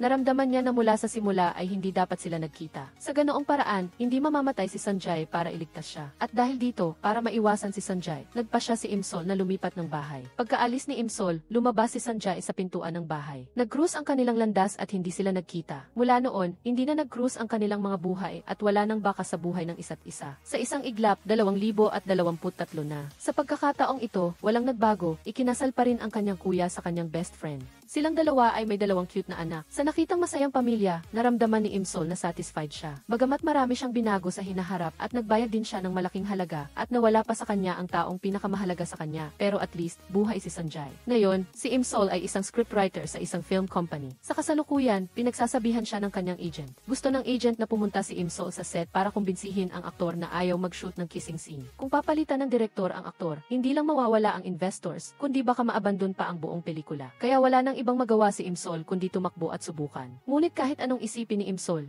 ano man ang sabihin niya, ayaw pa rin ng aktor na mag-shoot at naghahanda na siyang sumakay sa kotse para umalis. Ngunit napansin ni Imsol na uminom ito at nagbabalak pang magmaneho. Kaya kaagad siyang tumakbo para harangan ang sasakyan. Bago pa siya makapagmaneho, hinila niya ang braso nito para pagsabihan. Sa huli, dahil sa nangyari, dinala si Imsol sa presinto. Buti na lang at nakita niya si Taesung doon. Si Taesung ngayon ay nagmana ng propesyon ng kanyang ama at naging pulis. Pagkatapos isulat ni Imsol ang apology letter, inimbita siya ni Taesung na uminom. Nalasing si Imsol, tumingin siya sa labas kung saan bumabagsak ang snow at umiyak. Sabi niya, miss na niya si Sanjay. Pagkatapos ng araw na iyon, may kakaibang ekspresyon ang agent. Ay nagsabi na hindi niya dapat tratuhin ganoon ang kanyang empleyado at plano niyang gawing pelikula ang script ni Imsol. Ibinahagi ni Imsol ang magandang balita na ito sa kanyang best friend at pagkatapos ay naalaala niya ang eksena kahapon, nalasing siya at gumawa ng isang taang resignation letter na puno ng galit na salita. Hindi na ako magtatrabaho para sa kumpanyang ito. Nagtatrabaho ako para gumawa ng pelikula, hindi para sa ganitong trato. Huwag mo akong pigilan, ikaw na babing yon. Aksidenteng napasama ito sa mga dokumento na ibinigay sa agent. Para makuha ang liham na iyon, tumakbo si Imsol sa award ceremony na dinaluhan ng agent. Habang palihim na kinukuha ni Imsol ang liham, nabunggo niya ang isang tao at muntik na siyang mahulog sa hagdan.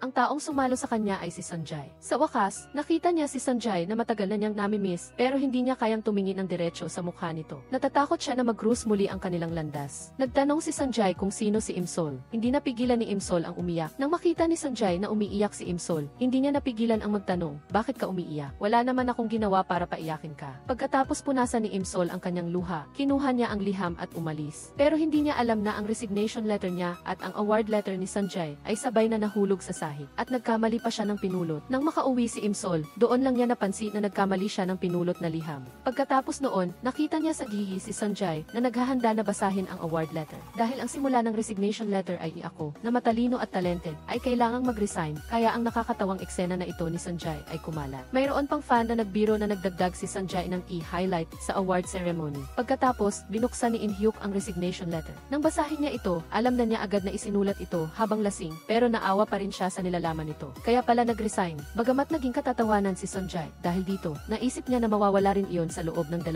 araw. Sa huli, sinabi pa niya na sa buong buhay niya, hindi na niya makikita ang babaeng iyon. Iyon na naman, sa sandaling iyon, may kumatok sa pinto. Siya pala iyong fan na nakasuot ng puting fur jacket. Nang buksan ni Sanjay ang pinto, tumakbo paalis ang babae. Si Imsol naman ay nasa meeting. Tinanong ng agent ang lahat kung anong klaseng aktor ang gusto nilang hanapin. Hindi inaasahan na ang best friend niya pala ay gustong i-cast si Sanjay para umarte. Bagamat tumutol si Imsol, gusto pa rin ng agent na subukan nilang imbitahan siya. Hindi inaasahan na ang best friend na in charge sa communication ay aksidenteng na ipadala ang ibang script kay Sanjay. Ito ang kwento na sinulat ni Imsol na binubuo ng mga alaala sa oras. Nakasulat doon ang bawat maliit na eksena ni Sanjay at Imsol. Ang kwento ay nagtapos ng malungkot. Ang kwento ay tungkol sa isang lalaki at isang babae na, para mailigtas ang lalaki, bumalik sa nakaraan 15 taon ang nakalipas. Dahil sa tadhana, nagkita silang muli. Naglakbay sa nakaraan at kasalukuyan at gumawa ng isang romantic fantasy drama tungkol sa pag-ibig. Nang malaman niya na hindi na siya makakalakad, gabi-gabi ay umaasa siya na sana ay hindi na siya magising. Minsan, nakatanggap siya ng tawag mula sa isang programa at may isang lalaki na nagbigay sa kanya ng lakas ng loob na mabuhay. Sinabi niya na baka pagkatapos ng ulan, bigla siyang mag-iisip na maganda pa rin ang mabuhay. Nang nilalamig siya at nanginginig sa tulay ng Han River, may isang lalaki na sumilong sa kanya gamit ang payong. Ang payong na iyon ay laging nagpapakita sa mga oras na kailangan niya ito. May mga pagkakataon na alam niyang walang mangyayaring maganda, pero pinili pa rin niya dahil hindi niya mapigilan ang kanyang puso na mahalin ang taong iyon.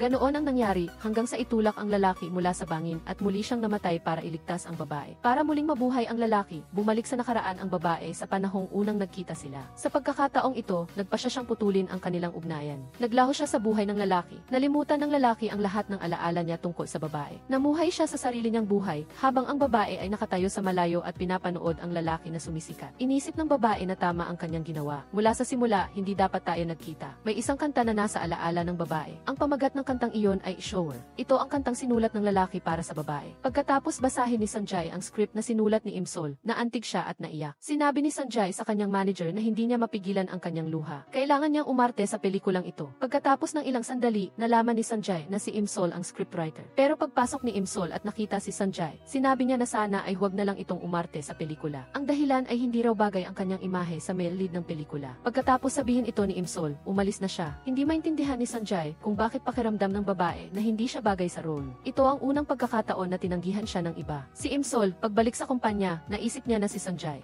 Siguradong galit na si Sanjay, pero naisip niya na tama lang ang ginawa niya. Sa pagkakataong ito, napansin ng assistant ni Sanjay ang kanyang pagkadismaya. Naisip niya na kung nagsisisi siya, maaari siyang hanapin si Imsol para kausapin. Bagamat sinabi ni Sanjay, bakit ko hahabulin ang isang taong ayaw sa akin? Pero pagkatapos noon, pumunta siya sa harap ng kumpanya ni Imsol para hintayin siyang matapos sa trabaho. Nang makita ni Sanjay na hindi siya pinapansin ni Imsol, kinuha niya ang resignation letter ni Imsol para basahin. Wala nang ibang nagawa si Imsol kundi pumayag na makipag-usap kay Sanjay. Pagkatapos ibalik ni Sanjay ang resignation letter kay Imsol, tinanong niya, bakit hindi ako bagay umarte sa pelikulang iyon? Maraming kakaibang rason ang sinabi ni Imsol.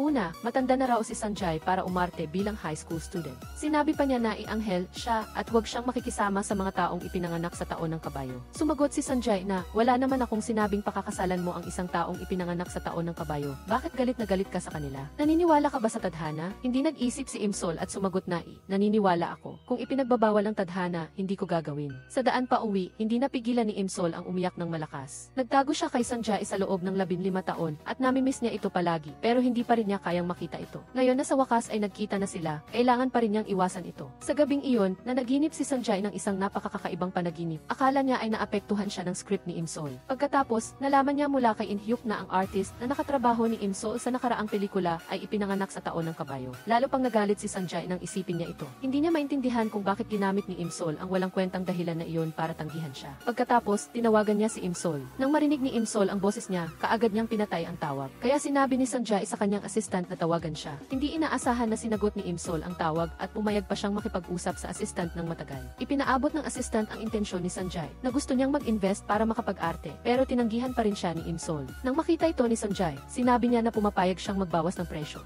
Sa huli, sinabi pa niyang pumapayag siyang umarte ng walang bayad pero tinanggihan pa rin siya ni Imsol. Pagkatapos patayin ang tawag, nakatanggap si Imsol ng tawag mula sa kanyang nanay. Nang dalhin ng nanay niya ang lola niya para magtapon ng basura, pagtalikod niya, nawala na ang lola niya. Kaya kaagad na humingi ng tulong si Imsol kay Taesong para tignan ang kamera. Samantala, kumakain ang lola niya sa restaurant ng tatay ni Sanjay. Nang malaman nilang dating magkapitbahay sila, masaya silang nag-usap. Sa pagkakataong ito, dumating si Sanjay sa tindahan. Pagkakita sa kanya ng lola niya, tinawag niya itong i-asawa ko at sinabi pang ikinasal siya sa isang lalaking 58 taong gulang. Sa sandaling ito, napansin ni Sanjay ang litrato na nahulog mula sa lola niya. Iyon ay litrato nilang magkasama ni Imsol. Sa likod ng litrato, nakasulat na ito ay isang pasyente na may sakit, Alzheimer's disease at isang emergency contact number. Si Imsol naman, pagkatapos niyang malaman na nahanap na ang lola niya, ay kaagad na tumakbo pa uwi. Hindi niya inaasahan na makikita niya si Sanjay sa ibaba ng bahay. Akala ni Imsol, bumalik siya para pag-usapan ang pelikula, pero nalaman niya na dinala pala ni Sanjay ang lola niya pa uwi. Dinala ng nanay niya ang lola niya sa itaas at sinabihan si Imsol na magpasalamat muna kay Sanjay bago siya umalis. Pagkatapos, nagpunta ang dalawa sa convenience store. Sa pagkakataong ito, muling inirekomenda ni Sanjay ang sarili niya. Sabi niya, bagay na bagay siya sa pelikula. Pero sa huli, matatag pa rin si Imsol na tinatanggihan si Sanjay na umarte sa pelikulang ito. Pagkatapos, inihatid ni Sanjay si Imsol pa uwi. Sinabi ni Sanjay ang totoo na narinig niya mula sa kanyang tatay na dati silang magkapitbahay. Kaagad na sumagot si Imsol na hindi pa niya ito nakita, pero sabi ni Sanjay, parang nagkita na tayo, kaya pakiramdam niya ay pamilyar si Imsol. Pero parang hindi ganoon ka-epektibo ang manghula na iyon, no? Kahit nagkita man tayo o hindi, ang kapalaran na ganito ay sigurado na tadhana na. Pagkatapos, nang makita niya ang ilaw sa hallway na umiilaw sa bawat hakbang ni Imsol, kumirot ang puso ni Sanjay. Pakiramdam niya, parang nakita na niya ang eksena na ito dati. Pagkatapos umuwi ni Imsol, sinabihan niya ang lola niya na huwag na siyang maglibot. Pero sabi ng lola niya, ayos lang ang ginawa ko, hindi ba? Miss na miss mo na siya, no? Kinaumagahan, nakatanggap ng balita ang agent na si Sanjay ang aarte sa pelikula. Pero si Imsol naman, sinabi na hindi siya magtatrabaho kasama si Sanjay, kaya gusto niyang mag-resign. Pagkatapos, mag-isa siyang nagpunta sa park. Naalala niya ang mga sandali na magkasama sila ni Sanjay. Habang magpapa siyang sumakay sa Ferris wheel, nakita siya ni Sanjay na nagsushoot ng commercial doon. Walang pag-aalinlangan na sumakay si Sanjay doon. Sa totoo lang, ang lola pala ang nagsimula ng time travel. Dahil sa aksidenteng sinabi niya ang address sa killer, naging paralyzed si Imsol. Laging sinisisi ng lola ang sarili niya. Para makabawi sa kanyang apo, nag-time travel siya ng 3 beses. Ang unang time travel, pagbalik niya ay parang bata na siya dahil bumalik siya sa edad niya na 3 taong gulang sa kandungan ng kanyang nanay.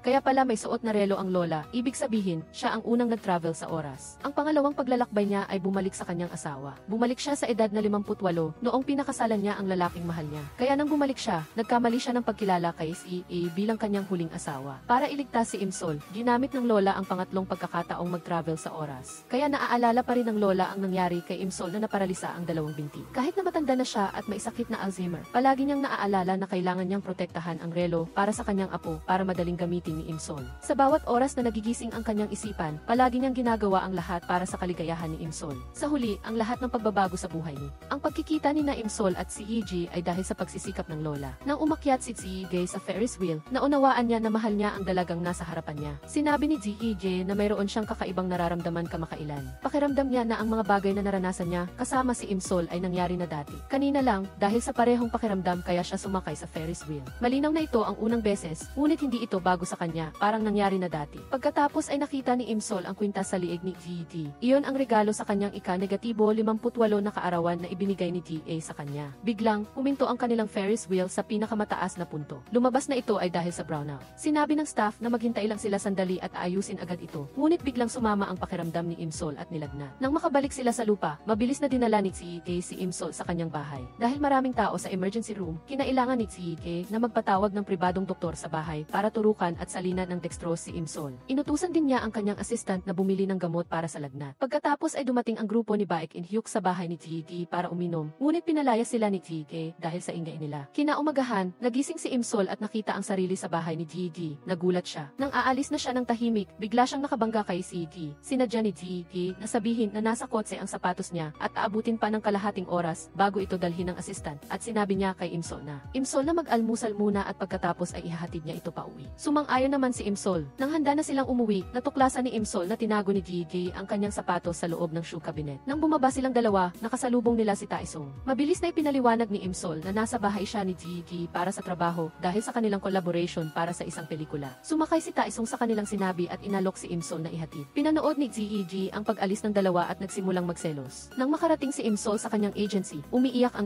Ji ng agency na huwag siyang umalis. Dahil sinabi niya kay Taesung kanina na trabaho lang ang relasyon nila ni Ji, umayag si Imsol na huwag munang mag-resign. Sa pagkakataong ito, napansin ni Ji na naiwan ni Imsol ang gamot niya sa lagnat at nagkaroon siya ng dahilan para puntahan si Imsol. Pagdating pa lang sa lugar ni Imsol, nakita niya itong naglalakad-lakad kasama ang kanyang pamangkin. Dahil ayaw niyang makita siya, nagtago siya sa loob ng slide. Sa kasamaang palad, nahulog ang kanyang telepono. Sa huli, sinabi na lang ni Ji na pumunta siya para ibigay ang gamot. Biglang nagsimulang umiyak ang sanggol. Nang makita niyang hindi mapatahan ni Imsol ang bata, sinabi ni Ji na siya ang pinakamagaling magpatahan ng mga bata. Hindi niya inaasahan na pagkakarga pa lang ni Ji, tumigil na sa pag-iyak ang bata. Ngunit mabilis na nangyari ang isang aberya. Sinukahan ng pamangkin si Ji. Wala nang nagawa si Imsol kundi dalhin si Ji sa bahay para maligo. Sa pagkakataong ito, bumalik ang kanyang nanay at lola. Sa ilalim ng kritikal na sitwasyon, ipinasok ni Imsol si Ji sa kanyang kwarto. Napansin ni Ji ang isang relo sa kwarto ni Imsol. Sa gitna ng kaguluhan, aksidenteng nasira ito. Nagpumilit si Ji na ipaayos ito bago ibalik kay Imsol. Nang makabalik na sa kanilang kwarto ang nanay at lola, mabilis na pinalabas ni Imsol si Ji. Sa sandaling iyon, lumitaw ang killer sa labas ng bahay ni Imsol. Pagkatapos umuwi, sinabi ni Ji kay In-hyuk na kakaiba ang nararamdaman niya kamakailan. May mga imahe mula sa isang pelikulang napanood niya na palaging lumalabas sa isip niya na nagdudulot ng kakaibang pakiramdam. Sinabi ni In-hyuk na iyon ang pakiramdam kapag may gusto ka sa isang tao. Pagkatapos noon, pinuntahan ni Detective Taesung si Ji. Sinabi niya na muntik nang makidnap ang isang tagahanga ni Ji malapit sa kanyang bahay. Kaya posible na nakuha ng dashboard camera ng kotse ni Ji ang suspect. Nang marinig ito ni Ji, agad siyang pumayag na ibigay ang camera.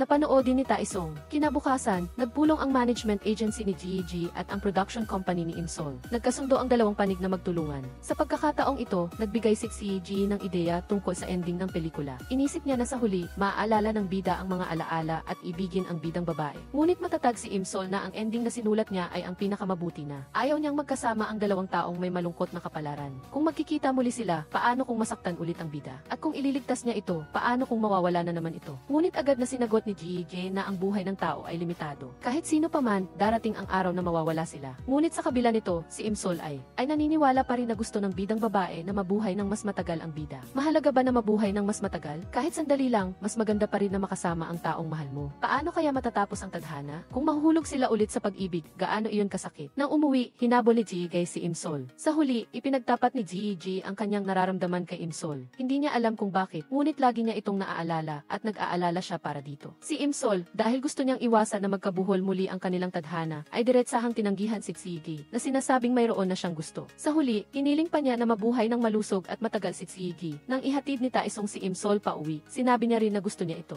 11 taon na tayong magkaibigan, ngunit parang may nagbago kamakailan. Nagustuhan ba kita dati? Sa alaala ko, hindi. Pero parang nagustuhan kita dati. Medyo kakaiba ako kamakailan. Ngunit sinabi ni Imsol na lahat ito ay pagkakamali at umaasa siya na mas mabuting manatili silang magkaibigan. Pag uwi ni Imsol, kinausap niya ang lola niya. Saan pupunta ang mga alaala na nakikita, naririnig at nararamdaman natin? Tanong ni Imsol. Ang mga alaala ay hindi nawawala, sagot ng lola. Ang lahat ng naranasan mo sa buhay at sa mga alaala mo ay nakaukit sa kaluluwa mo. Kahit na makalimutan ito ng utak, naaalala pa rin ito ng kaluluwa. Naisip ni Imsol sina si Edi at si Sung, na parehong nagsabi na mayroon silang kakaibang nararamdaman kamakailan. Ibig sabihin, totoo ang sinabi ng lola. Kinabukasan, pumunta si Ji sa production company, ngunit hindi niya nakita si Imsol. Sinabi ng kinatawan ng kumpanya na nag-resign si Imsol. Inakala ni Ji na hindi na niya muling makikita si Imsol. Binuksan niya ang inayos na relo at maraming eksena ang lumitaw sa kanyang isipan. Nakita pa ni Ji sa mga eksena ang kanta at naramdaman niya ito muli. Pagkatapos umuwi, isinulat niya muli ang kanta at inareglo pa ito. Pagkatapos ay kinanta niya ang kanta para kay Imsol.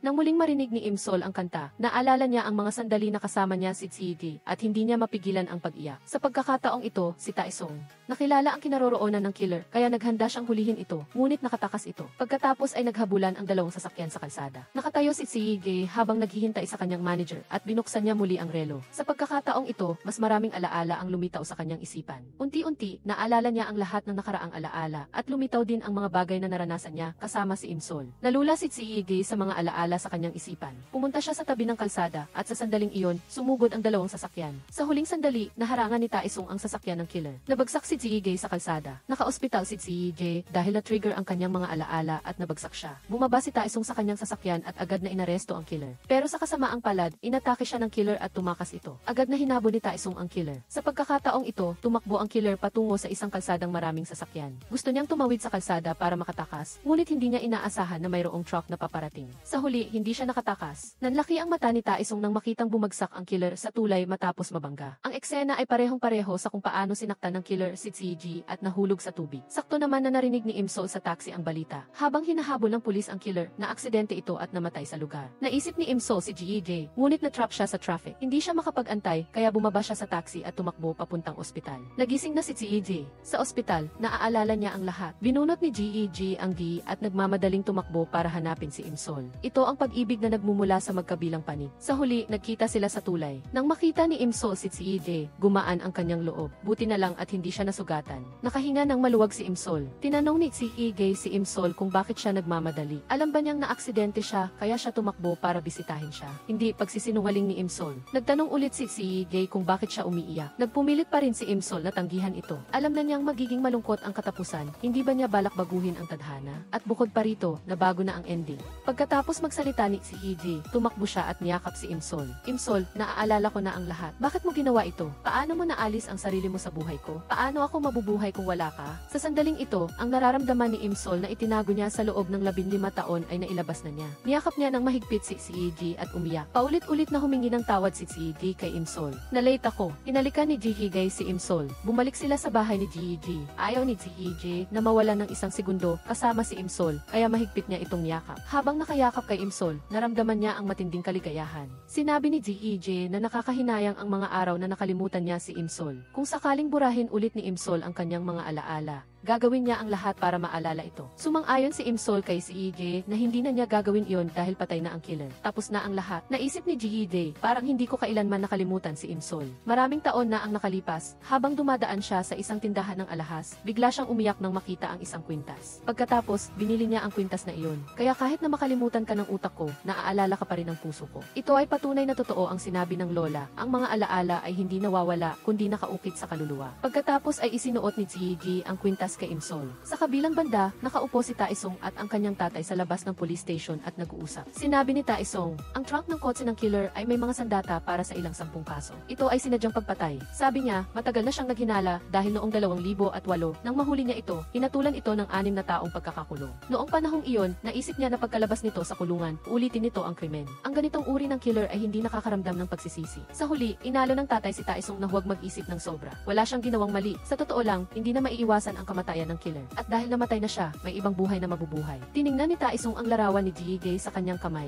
Siguro, ang buhay na tinutukoy ng tatay ay si Ji. Pagkaraan ng isang buwan, si Im-sol ay nagsusulat ng script sa isang coffee shop. Sa sandaling ito, nagpadala si Ji ng mensahe na nagtatanong kung tapos na siya sa trabaho. Samantala, si Ji sa kabilang banda ay nagpaplano ng mga aktibidad nila ni Im-sol sa buong araw. Nang pagpaplano ng mga aktibidad nila ni Im-sol sa buong araw. Ngunit abala si Im-sol sa pagsusulat ng script dahil bukas na ang deadline. Kaya, maaari lang silang magkita pagkatapos ng deadline. Ngunit na-miss ni Ji-Jae si Im-sol, kaya pumunta siya sa coffee shop. Pagkatapos ng ilang sandali, dinala ng waiter ang dessert kay Im-sol. Sinabi ni Im-sol na hindi niya ito in-order. Sinabi ng waiter na bigay ito ni Ji. Bagaman masaya si Im-sol, inirereklamo niya na nakakaabala si Ji sa kanyang trabaho. Kaya, pumunta si Im-sol sa library. Sa madaling panahon, sinundan siya ni Ji. Nangako siya kay Im-sol na magiging mabait siya. Ngunit pagkatapos ng isang segundo, hinawakan niya ito. Bagaman nagtago si Ji ng maayos, natuklasan pa rin siya. Kaya, kinailangan nilang lumabas ng library. Pagkatapos ay sinabi ni Ji na dadalhin niya si Im-sol sa isang lugar kung saan makakapag-concentrate ito sa trabaho. Hindi inaasahan ni Im-sol na sa bahay pala ni Ji ang lugar na iyon. Sa pagkakataong ito, hindi siya ginulo ni Ji sa trabaho, kundi tahimik lang siyang naghanda ng pagkain at inumin para sa kanya. Naging abala si Im-sol hanggang hating gabi. Ngunit nang tiningnan niya, wala doon si Ji. Pumasok siya sa library at nakita niyang abala si Ji sa pag-aaral ng script na sinulat ni Im-sol dati. Nang hilahin ni Im-sol ang kanyang damit, doon lang siya natauhan. Pagkatapos, Pagkatapos, sinabi ni GJ na hapon na at ihahatid na niya si Imsol pa uwi. Ngunit ayaw pang umuwi ni Imsol, kaya sinadya niyang ibagsak ang mga gamit niya para tumagal pa sila. Sinabi ni Imsol na kahit nagumuho ang mundo, dapat pa rin ba akong ihatid pa uwi kahit nagumuho ang mundo? Nang marinig niyang nagtanong si GJ kung maaari siyang matulog doon, agad na pumayag si Imsol. Ngunit nang lumingon siya, nalaman niyang kausap pala niya si Baek In-hyuk sa telepono. Agad na ipinaliwanag ni Imsol na nagkamali siya ng pagkakaintindi at nahihiyang sinabi na tatawag na lang siya ng taxi para umuwi. Pinigilan siya ni GJ at tinanong kung saan siya pupunta dahil pumayag na siya na matulog doon. Diretsahang sinabi ni Imsol na gusto niyang bawiin ang mga nawalang alaala nila dati. Gusto niyang makipag-date sa kanya, kumain, manood ng scene, at mag-usap tulad ng ibang mga mag-asawa. Pagkatapos, mag-uusap sila hanggang hating gabi at matutulog sa bahay ng isa't isa. Si Jay ay pumayag na gawin ang mga gusto niya dahil sa panahon ngayon, nagawa na ng mga mag-asawa ang lahat ng dapat gawin. Pagkagising ni CJ, kinalabit niya ang ilong ni Imsol, kaya lalo pa itong lumapit sa kanya. Nang magising si Imsol, agad siyang pumikit at nagpanggap na tulog. Nang magising si Imsol, gumuhit siya ng maliit na puso sa dibdib ni CJ. Lihim na tuwang-tuwa si CJ at sinagot si Imsol na mahal din niya ito. Pagkatapos, mahigpit silang nagyakap. Abot-abala si CJ sa paggawa ng almusal nang tumakbo si Imsol at sinabing wala na silang oras para kumain dahil baka mahuli na sila. Ayaw din niyang ihatid siya ni CJ dahil ayaw niyang gumawa ng eksena tulad ng dati. Bago siya umalis, hindi nila nakalimutang maghalikan para magpaalam.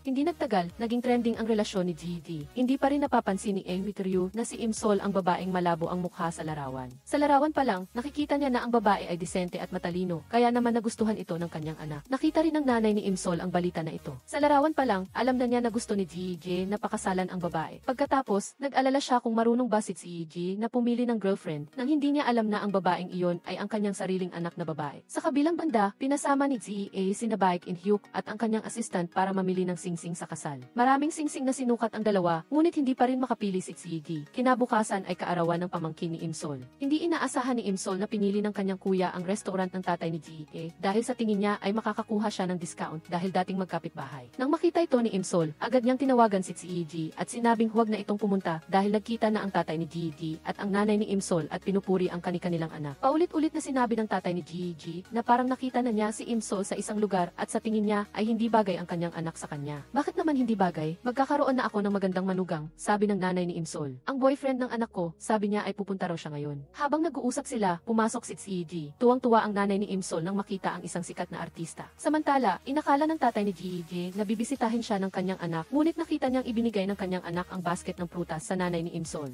Sinabi ni GD na gusto niyang gamitin ang pagkakataong ito para ipahayag ang relasyon nila sa kani-kanilang pamilya. Gusto na raw niya si Imsol simula pa noong high school. Nakaupo si Ryu at nakatingin sa kanyang tangang anak na nalunod sa pag-ibig. Masaya siya sa manugang na ito dahil matagal na niyang hindi nakikita na ganoon kasaya ang kanyang anak at alam na niyang natagpuan ng kanyang anak ang kanyang kaligayahan. Hindi nagtagal, dumating ang banda ni Baek In-hyuk. Lumabas na inimbitahan sila ni GD para magpasaya sa selebrasyon at binayaran sila ng bagong set ng instrument at tinulungan sila sa kanilang studio. Pagkatapos ng party, masaya ang buong pamilya ni Imsol kay GD. Matagal nang itinuturing ng nanay ni Imsol si GD bilang kanyang manugang. Nang marinig ng kuya ni Imsol na mayroong pagkakataon para sa isang collaboration para sa isang pelikula, labis siyang natuwa. Hinawakan ng lola si TJ sa kamay. Dapat magkasama kayo hanggang sa pagtanda. Nang gabi, dinala ni TJ si Imsol sa isang yate dahil maraming alaala na naugnay sa Han River. Lihim na inilabas ni TJ ang singsing. Abala sana siyang mag-propose, ngunit naunahan siya ni Imsol, kaya kinailangan niyang makipag-cooperate sa pagkuha ng litrato kasama siya. Pagkatapos, tinukso siya ni Imsol, magpo-propose ka ba tulad sa gift? Magrenta ka ng isang yete, magpaputok ng fireworks, at ilabas ang 3 baitang na cake, tapos may magsasaboy ng bulaklak sa gilid. Sa katunayan, nahulaan ni Imsol ang buong plano ni GD. Medyo nahiya si GD at nagplano siyang mag-propose ulit. Ngunit bago pa man siya makapagsalita, naunahan na naman siya ni Imsol. Sinabi niya na gusto niyang subukang maging isang direktor. Naalala rin ni GD na noong edad 58, sinabi rin niya ang pangarap niya na maging isang direktor. Sabi ni GD, basta't ang bagay na iyon ay nagpapasaya sa kanya, buong puso niya itong susuportahan. Malapit nang matapos ang countdown, ngunit naramdaman ni GD na hindi pa angkop ang araw na iyon para mag-propose. Hindi nagtagal, nagsimulang mag-direct si Imsol ng isang maikling pelikula. Paulit-ulit na nagpadala si CG ng coffee truck at madalas din siyang pumupunta sa set para sorpresahin si Imsol. Kahit na kailangan ni Imsol na mag-edit hanggang sa gabi, matyagang sinusundo siya ni GD araw-araw. Isang araw, hinawakan niya sa kamay si Imsol habang naglalakad sila sa ilalim ng mga cherry blossom tree. Itinaas ni Imsol ang kanyang kamay para sumalo ng bulaklak at nagdasal tulad ng dati. Hinawakan ni GG ang kanyang kamay at nagdasal silang dalawa.